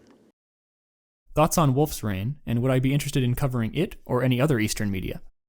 I do love Wolf's Rain. I saw a lot of people noticing my use of Pilgrim's Snow, the track from the anime, in the opening to the Balto video. And Wolf's Rain is probably the first anime I ever saw, except I guess Pokemon. I don't know if you count that. That does count, right? But it was the first anime I saw as a teen/adult, recognizing it as a distinctive medium from like regular Western animation. And so it's still one of my favorites, up there with both FMA series and season 1 of Beastars. It's very much an atmospheric show. It can get pretty dreamlike and surreal, so it's a bit hard to follow. It might be hard to get into for some people, but the soundtrack, beautiful, absolutely beautiful.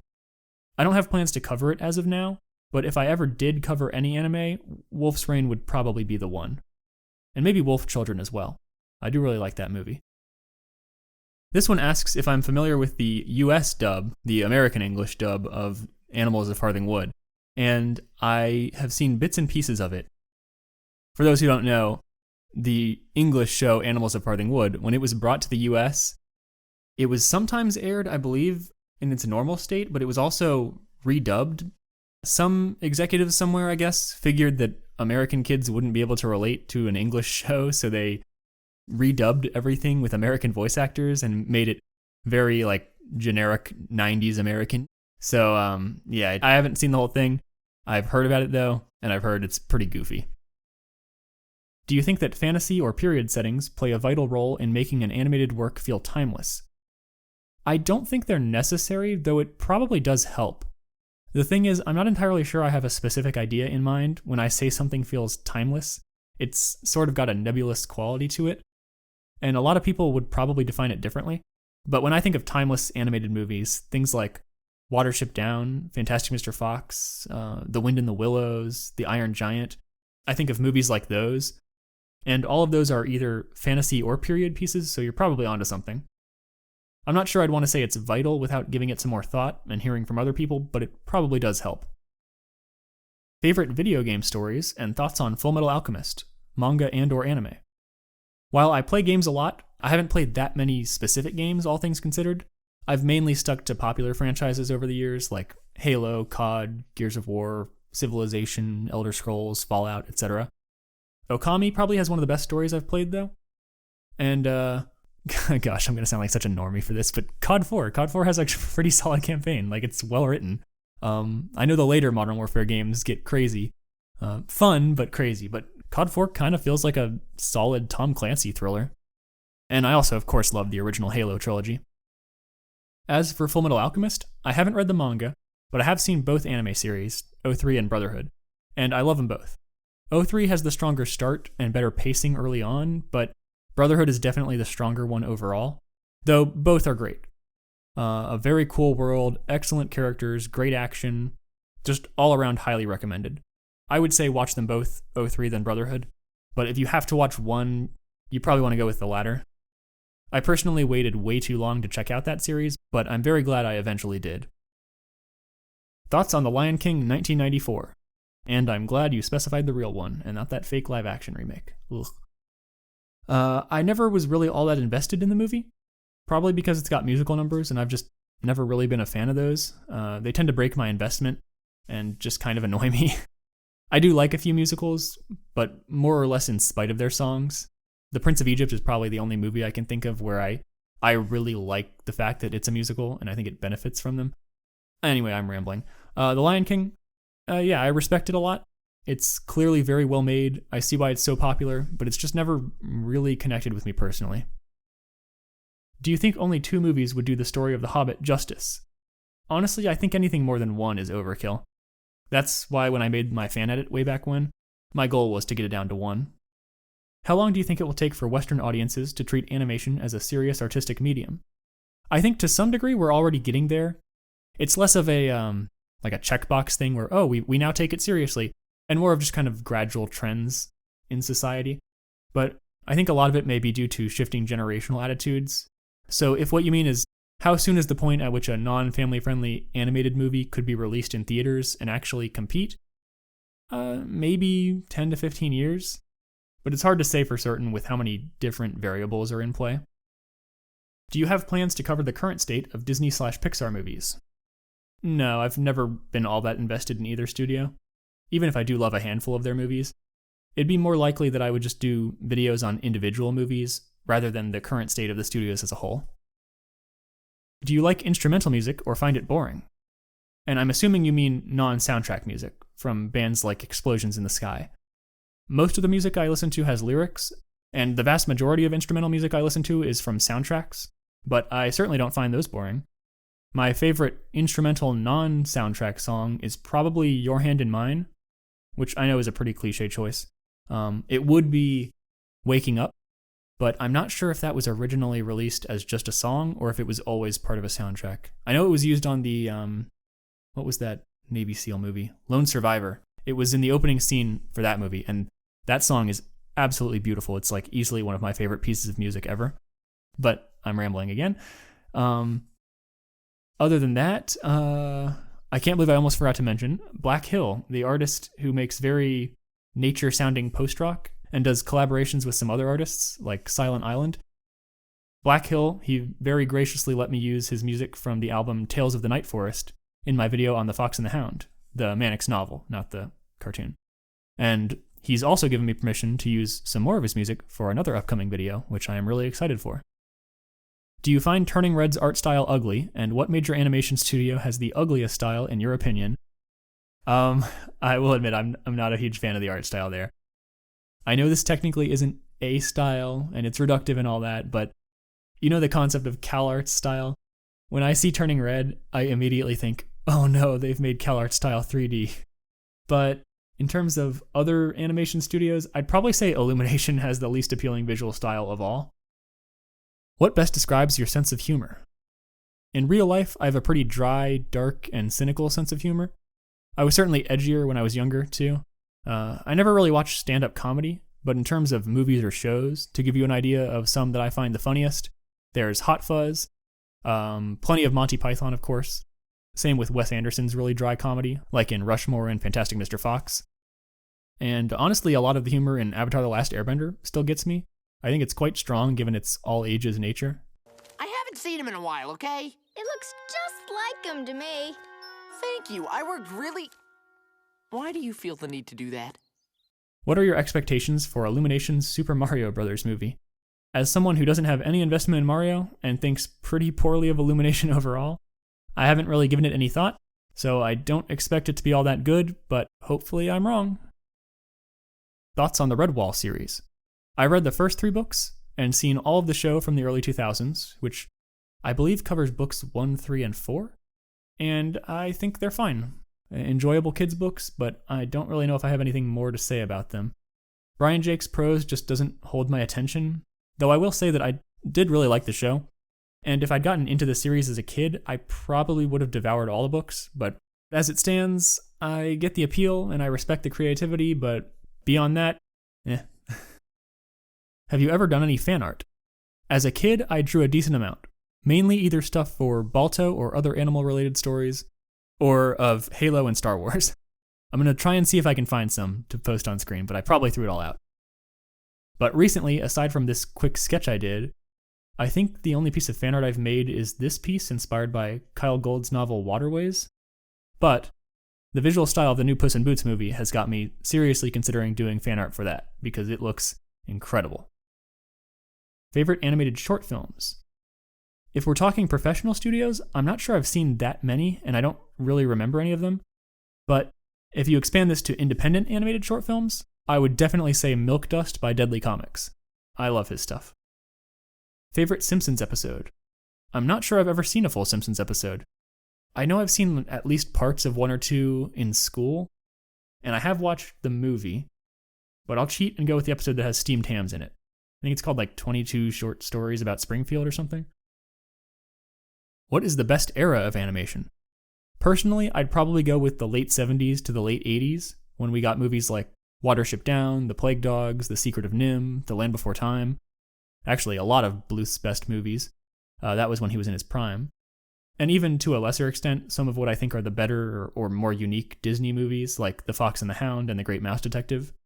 Honorable mention for the late 90s to the early 2000s, when American theatrical animation was getting a lot more experimental, relatively speaking, with movies like The Iron Giant, Titan A.E., The Prince of Egypt, Spirit, Atlantis, Treasure Planet, and so on. Have you seen the animated movie 9 from 2009? And if so, thoughts? I have seen it once, and I remember liking it. It was very unique, not just in terms of its macabre tone, but also the style and the story.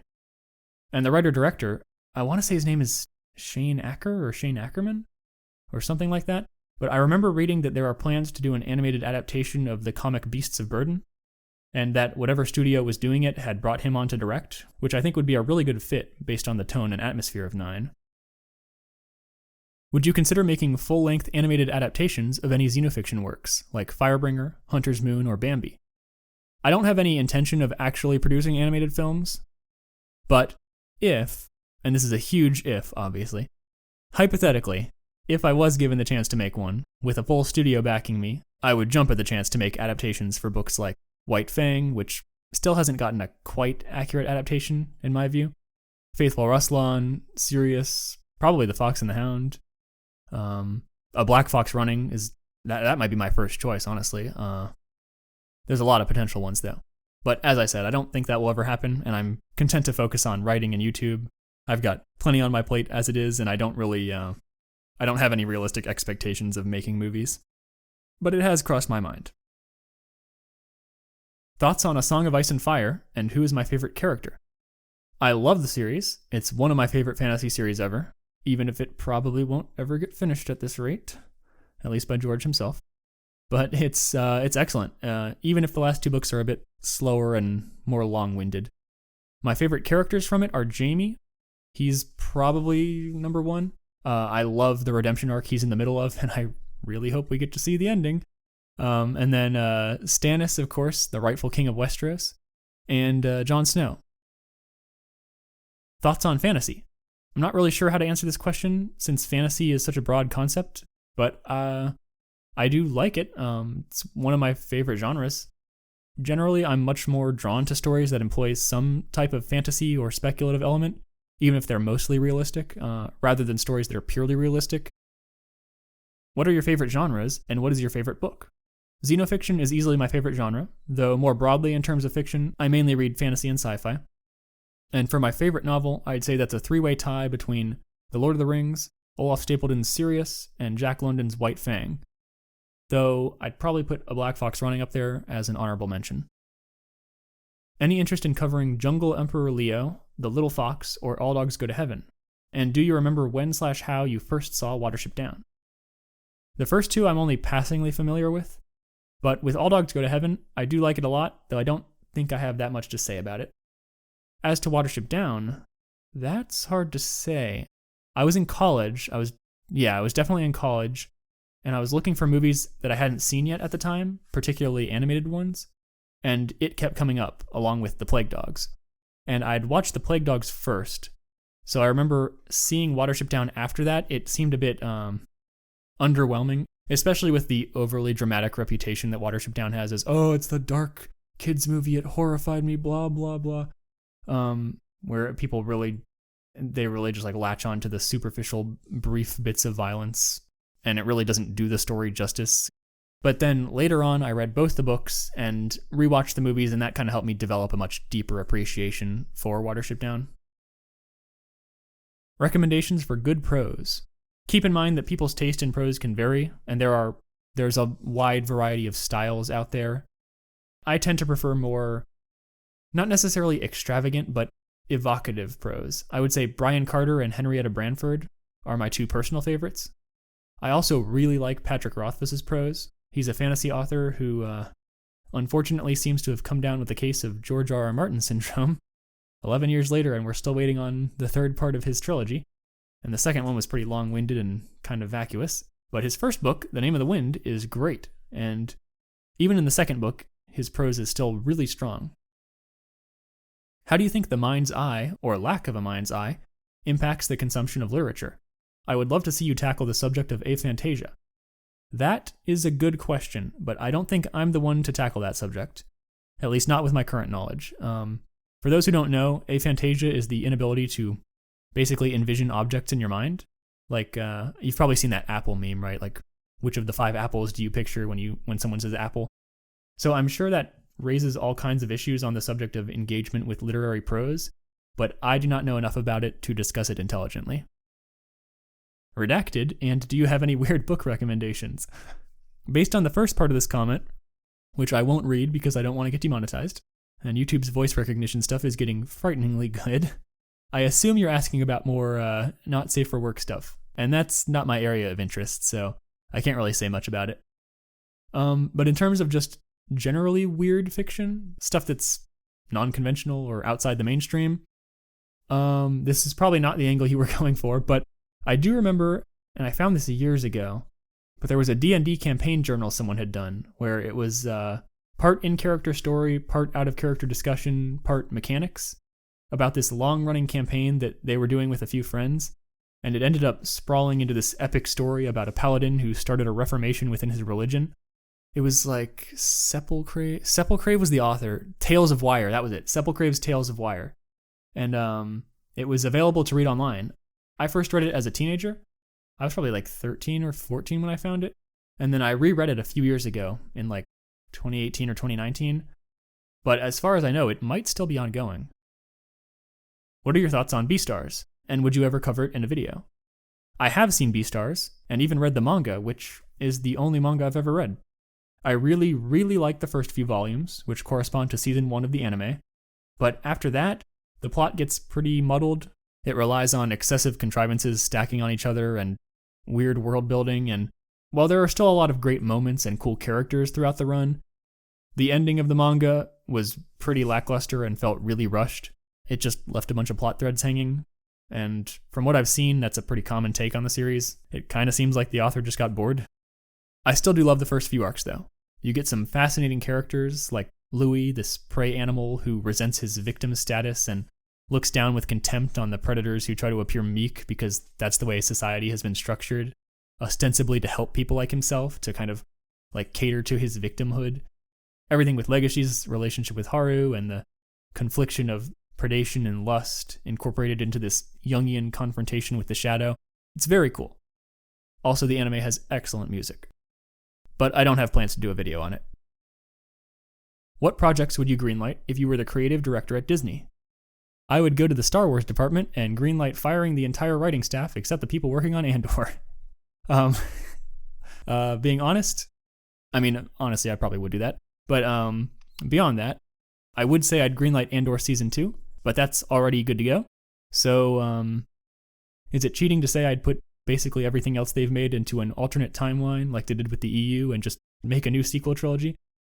Since this question would also include their animation division, I'd bring back the guys who made Treasure Planet and greenlight the sequel they had planned, and just generally push for more stories like that break the mold of traditional American animation. Kind of like what Sony and DreamWorks have been doing lately with Spider-Verse and The Last Wish. Best and worst animated movies about animals. If we're just talking realistic animals, excluding characters like Mr. Fox, then I'd say Watership Down and the Plague Dogs, The Land Before Time, and Balto. Worst? I guess the open season movies? I can't really think of all that many. Or The Fox and the Hound too? At least if we're going with big budget ones. I'm sure there's plenty of super obscure, no-budget trash out there in every genre. Is there any story you wish was made into an animated film, and what studio would you want to make it? I would love to see plenty of my favorite Xenofiction novels be adapted into animated films, in the manner of what Nepenthe Productions did for Watership Down and the Plague Dogs. So, White Fang, Call of the Wild, Sirius, Faithful Ruslan, A Black Fox Running, etc. If I had to choose, it'd probably be A Black Fox Running, but maybe Faithful Ruslan would be easier given the subject matter. Best and worst movies you've ever seen. I covered my favorite movies earlier, but worst I've ever seen, the live-action Last Airbender movie. I know that's a super basic take. I don't care. It's still awful. I love the original show, and that movie is just a nightmare. Hello Future Me has a really good video breaking down why it's so bad on basically every level, so go check that out. Beyond that, I've seen a ton of really bad movies that are obviously bad, stuff with no budget, or cheap kids made for TV or VHS movies that are only known because they're low-hanging fruit for movie critics on YouTube to make fun of. But if we're talking about stuff with actual studio backing and money, and all that behind it, aside from The Last Airbender, there's the 2016 Suicide Squad. What advice would you give to someone who is starting out in a new creative medium? And are you a fan of poetry, / do you have any memories relating to it? Starting out in a new creative medium, definitely learn the basics of whatever it is. So for illustration, forms, and stuff like that. For animation, you'd want to understand the basic principles. For writing, you'd want to study sentence composition, plot structure. But beyond that, I'd say probably just try to consume a lot of the works in that medium, especially the works that are the most critically acclaimed, and try to understand why they're considered great. As to poetry, I've never really gotten into it that much, though I will say, and I know this is another cliche, but I think Shelley's Ozymandias is fantastic. Easily my favorite poem. What is your absolute favorite character and story from any medium? Story, I'd have to go with The Lord of the Rings, though honorable mentions go to The Plague Dogs, Watership Down, and Sirius. Character, on the other hand, I would probably go with Ralph from The Plague Dogs, the book version over the movie. Just the way he suffers through so much but never gives up helping to care for Snitter when his friend is so vulnerable, it makes him incredibly endearing. I also really love the Todd from The Same. Again, I'd choose book over movie, but the more altruistic version we see of him in the movie does make it a close choice. How he goes from a ruthless opportunist to genuinely caring about the dogs while still being extremely sly and sharp-tongued. The character just oozes charm. Sirius, from the novel of the same name, is also one of my favorites, a character that is very easy to empathize with. And Stargrief from A Black Fox Running, for managing to feel like a genuinely wise person while also seeming like an actual wild animal. And to go with some humans, both Zuko and Jaime Lannister. What can I say? I love a good, thorough redemption arc, taking a character who is pretty horrible and watching as they come to recognize this and change for the better. Though, admittedly, these two characters go about that in very different ways, and start in very different circumstances. Also, the movie version of Boromir, he's actually a much more complex character than in the books, and Sean Bean absolutely nails that performance. One more I'll throw in at the end is from a novel I just read a few weeks ago, Mouse Cage. The main character, Troy Salcedo, is a genetically engineered anthropomorphic mouse, and it's set in a near-future version of our real world, where there are a few tens of thousands of genetically engineered anthropomorphic animals. Essentially, he was made along with his clone brothers for unrestricted lab research, only to be freed as a teenager. And as it might sound, it's a brutally bleak book, R-rated in basically every way you can imagine. But his personal journey at the heart of the story is just beautifully done. He's a very complex, deeply scarred, deeply flawed character who still manages to be incredibly easy to sympathize with and root for. I wrote a more thorough review for Furry Book Review, so I'll link that in the description. Have you watched Puss in Boots, and what do you think? Yes, and I really liked it, assuming you meant The Last Wish. I've also seen the first, and I remember very little of it. But with the new one, The Last Wish, the animation and visual style is incredibly creative, and the characterization and themes of Puss coming to terms with his own mortality and growing as a person, it's very well done. Highly recommended. Have you ever read Robin Hobb's Realm of the Elderlings? No, but I have heard of it, and from what I know, some of her fantasy books feature Xenofiction elements or segments, so I might have to check out her work. Are you affiliated with the Cardinal Film Company? Nope, I've never heard of them before. Who are some of your favorite visual artists, historical and or current? So for historical ones, I don't know too many by name, but one I do know is Bruno Liljefors, a Swedish post-impressionist. I've used a lot of his work in my animal-related videos, especially the Fox and the Hound analysis, and I actually have a framed print of one of his pieces in my apartment. As to current artists, Ken Ket is easily my favorite, and I was thrilled when she let me use one of her Reynard pieces for the thumbnail of my video on the character. Tessa's art is just, there's this almost surreal blend of realism and cartoonish stylization where the paintings will simultaneously look hyper-realistic but also very clearly be paintings, to the point where it's very easy to pick out individual brushstrokes when you try, but when you just look at the painting as a whole, it looks seamless. It's just so cool. Some other contemporary artists I really like are Lofi. Oh yeah, this is probably all going to be furries. Safe for work though, of course. Lofi, River Makes, Clopeo Fox, Art of Makenda, Kayaun, Acreon, Fleeting Ember, Jacado, and Ethan JP. Oh, and sorry for the tonal whiplash, but who was the guy who did The Last General Absolution of the Munster Fusiliers? I love that painting, that's one of my favorites, and I can't remember the painter's name now. I think he was Italian, but I'll put it up on screen when I edit this. What got you into car seat headrest, and do you count Warriors Cats as Xenofiction? Bit of a non sequitur, but to the second question, yes, definitely. Warriors is one of the gateway Xenofiction series, and as for the first, that's a little more of a story. I want to say I saw car seat headrest mentioned on Twitter by a YouTuber. I think it was Shammy, but maybe somebody else. I remember I was on a break at work. This was my previous very bad job, but I was just scrolling through some YouTubers' Twitter, and one of their posts was about a different artist. I think it might have been Clarence Clarity, and someone in the comments asked about Twin Fantasy and posted the album cover. And the art looked so goofy, but it was also strangely intriguing, so I read a little bit about the album, and then when I went back to work, we could listen to music or podcasts at this job. I put on the original first, and then listened to Face to Face afterwards. And even being not much of a lo-fi person at the time, I was still pretty dang impressed with Mirror to Mirror right from the beginning, especially since I'd read that he'd done it all by himself at 19. But when I got to the remaster, I was utterly blown away by how good it was. And so when I got home, I bought the album, listened to it again on the drive-in the next morning, and then slowly started working my way through his backlog. And if I'm being fully honest, I was also in a pretty bad place at the time, in a lot of ways. I got a bunch of music questions here. what other artists and bands do you love, specific song or album recommendations, and what is your favorite car seat headrest song. So my favorite song of all time is probably Pink Floyd's Time, and if I had to do a top 10 with each band or artist limited to one song, I'd probably fill that list out with The Gun Song from Car Seat Headrest as a close second, then Helplessness Blues by Fleet Foxes, Paint a Vulgar Picture by The Smiths, More Than a Feeling by Boston, Modern Love by David Bowie, Pups to Dust by Modest Mouse, A Portrait of by Sorority Noise, Saints and Crows by Balto, and maybe Mount Hecla by Raccoon Tour? Or maybe something from Tiger's Jaw, I'm not sure. We'll go with that for now. My favorite bands of all time are Pink Floyd and Car Seat Headrest, and I also really like The Smiths. And I know I definitely made this joke before, but yes, I'm aware that my taste in music screams artsy 20-something white guy. I get it.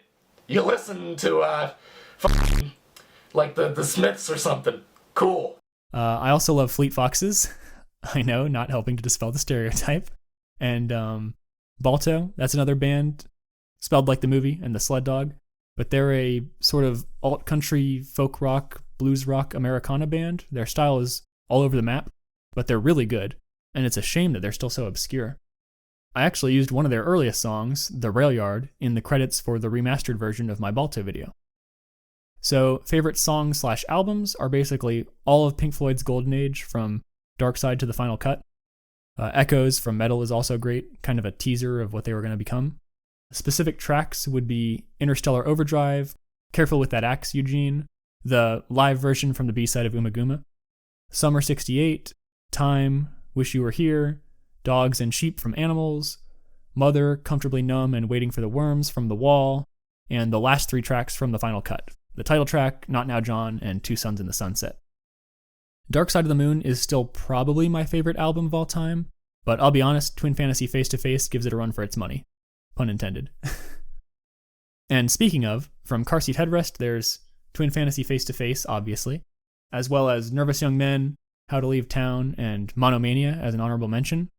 Specific tracks from them include Beach Life and Death, Bodies, High to Death, Times to Die, and Strangers off of Teens of Style, Boxing Day, The Gun Song, Don't Remind Me, Knife in the Coffee, Misheard Lyrics, Los Borrachos, the original from Monomania, Hey Space Cadet, Please Mr. Pilot, Rebel Radio, Good Sunday, the original version of No Passion, Fill in the Blank, and Portrait of the Artist. From the Smiths, I like all of their albums, though their last, Strange Ways, is probably my favorite. Though a lot of their best songs were singles, so they're not really a band where I think of them in terms of albums. For specific songs, there's Sheila Take a Bow, Girl Afraid, How Soon Is Now, The Headmaster Ritual, and Paint a Vulgar Picture. From Fleet Foxes, Helplessness Blues is one of my favorite songs of all time, but there's also Mykonos, Blue Ridge Mountains, White Winter Hymnal, and On Another Ocean, especially the second half, the July section. And their latest album, Shore, was pretty strong.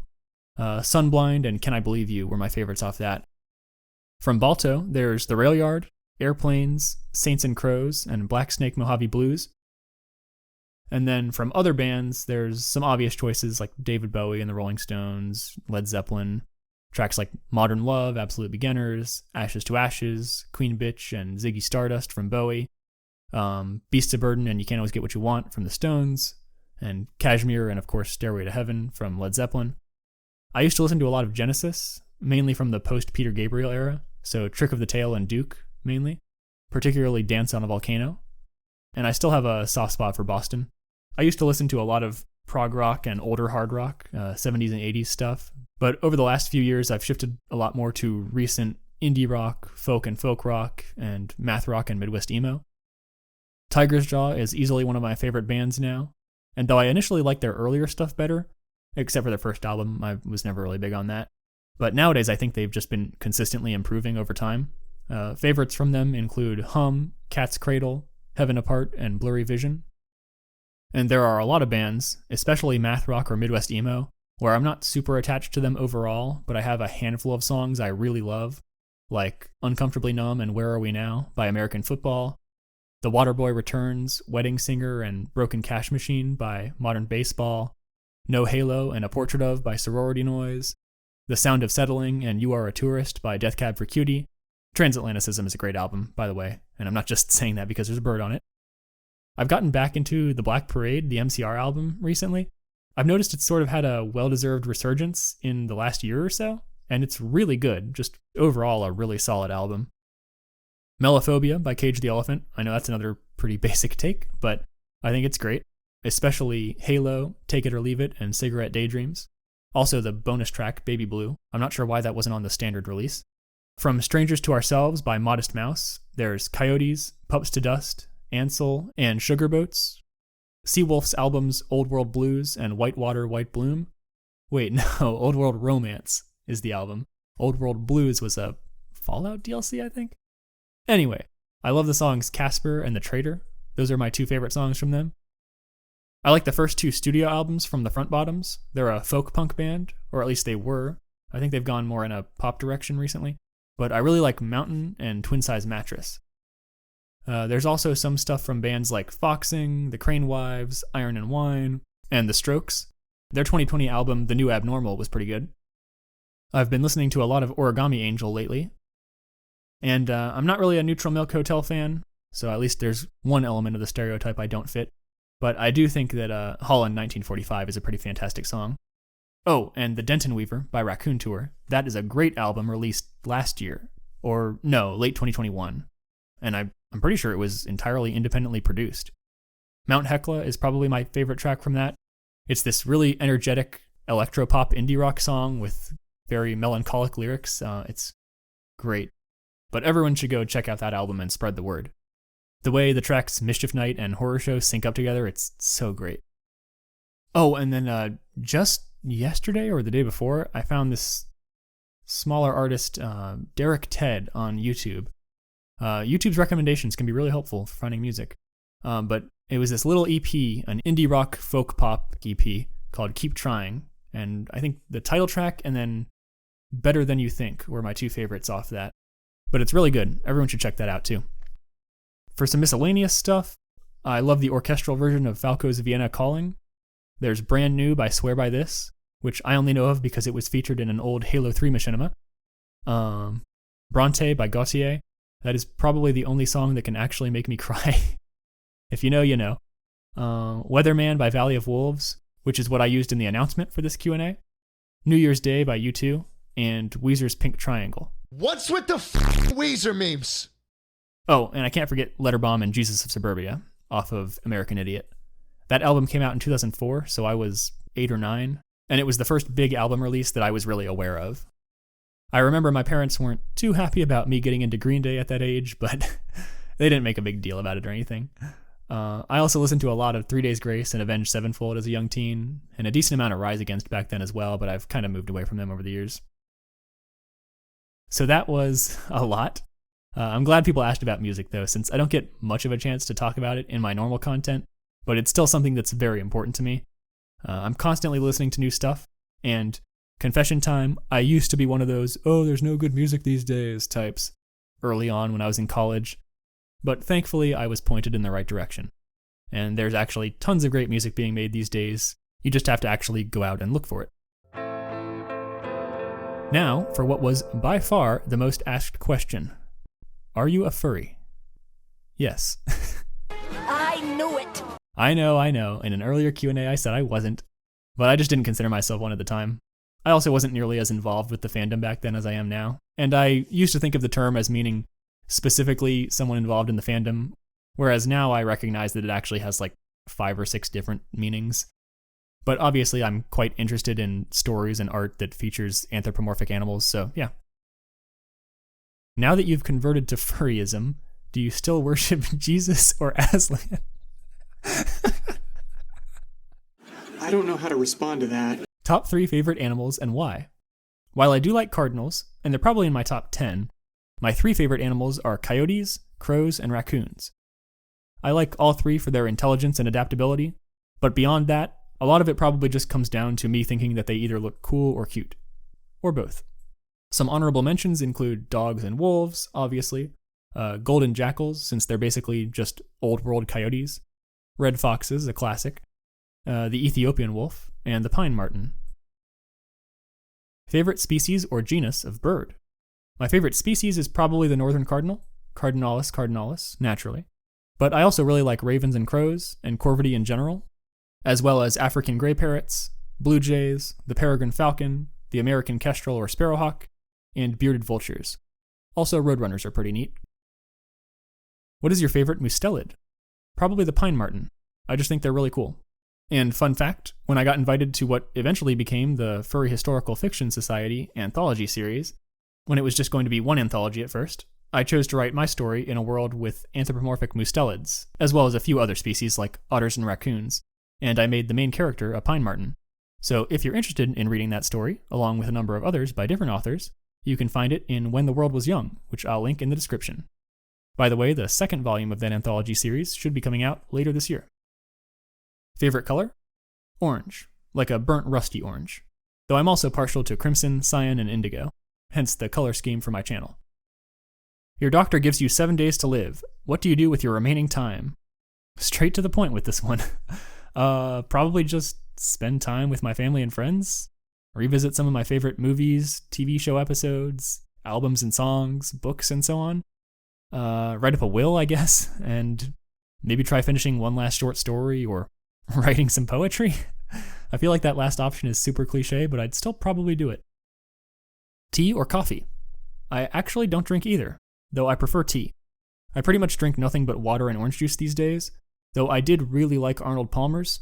I think they're half iced tea and half lemonade, but they're just so sugary. Do you have any funny stories? I do have some, but most of them would be a bit too long-winded for here. Though a quick thing, this popped into my head the other day. You know that episode of Avatar where Jet and his rebels are introduced, and how they do those whistling bird calls for signals? Well, one time when I want to say I was back in high school, and a bunch of my friends were out getting food, I think at a Moe's, and right as we were sitting down in a booth, someone on the other side of the restaurant did the first call, and without hesitating, I did the answering call. And then the other group looked over and nodded at us, and we nodded back, and then we all just went back to eating our meals like nothing had happened.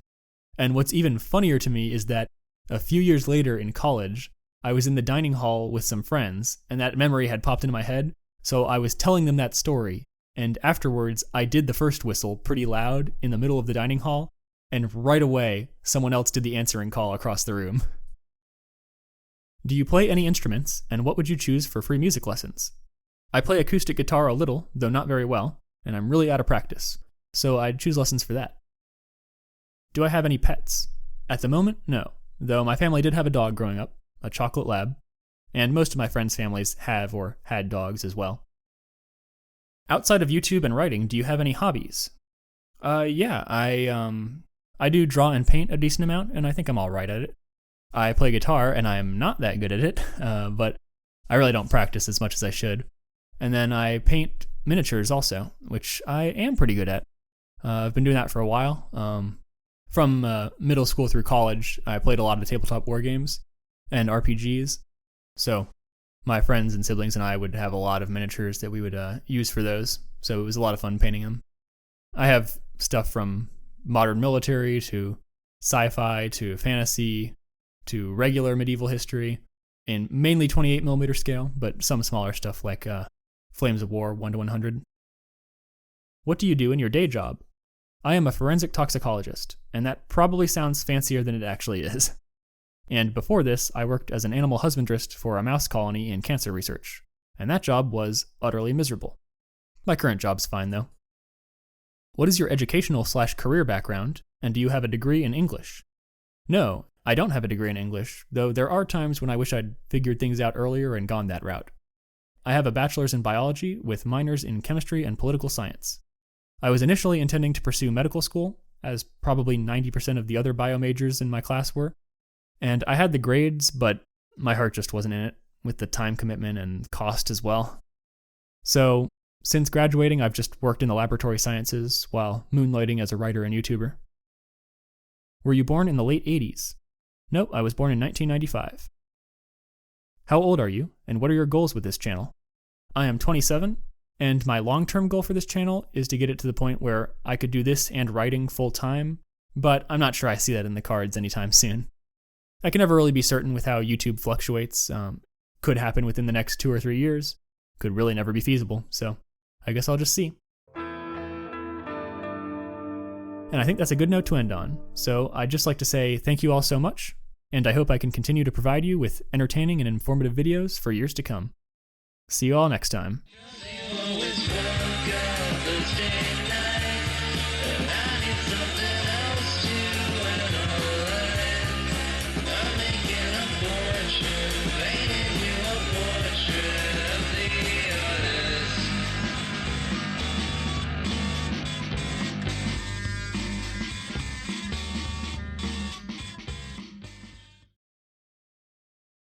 Do we have time for bonus meme? Yes, we do! Fantastic! Bonus meme!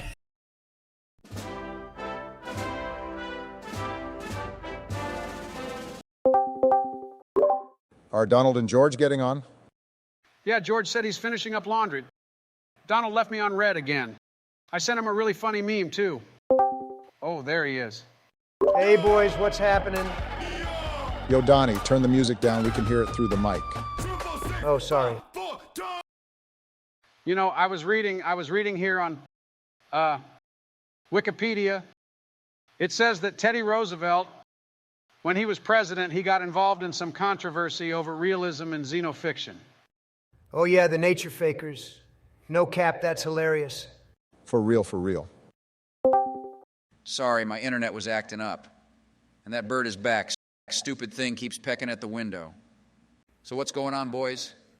It's book club. Book club. Favorite xenofiction this time, right? Yep. My I'd favorite probably say- xenofiction book is... Oh, sorry, are you going? I thought I was going. No, it's okay, you start. well, my favorite is probably White Fang. It's a classic for a reason. A thrilling adventure. Great themes of domestication and survival. And such a happy ending. Just a lovely book. And it was really influential. You can see that looking at all the books that came after. White Fang is nice, frankly, but it doesn't hold a candle to Watership Down, you know? Watership Down. Even the name sounds nice, but Adams, he really changed the game. I mean, Talking Rabbits, there's a whole culture and everything. It's incredible, really. Great work ethic. The different Warrens, all with their own political ideologies, the existentialist themes, the heroes overcoming insurmountable odds. Classic. Plus, it's awesome to see rabbits kill each other. That is pretty bussin'. Plus, Jack London was kind of racist, no cap. Well, George, it was a different time. Let me be clear. Both of those books are great, but I think if you really want to talk about impact, The Fox and the Hound is the greatest xenofiction work to really capture what life is like for an animal. Sure, Mannix's writing is a bit dry. Joe. Oh, sorry. Donald sent me a meme. Hey, put it in general. Guys. Sorry. Sorry, but it was a dank meme. What is this, 2016? Who uses that term unironically anymore? Anyway, where was I? So, Mannix's writing style is dry, sure, but the attention to detail in representing a wild animal's behavior and the way the environmentalist messaging is woven so subtly throughout the entire novel make that tragic ending all the more powerful. I mean, the Plague Dog's ending hits harder. True. Also, check this meme out. Okay, George, what's... That's good. So what's your pick then, George? For xenofiction, well, I like Redwall. Oh, get him out of here. Come on, man. You're kidding me. I told you, George, we're not doing that type of xenofiction. Law, get wrecked, haters. Martin is based. Sword mouse, go stab, stab. You know, I'm not a furry. But if I was, I think my fursona would be a lion. I mean, I was considering a fox, but foxes are kind of basic, you know?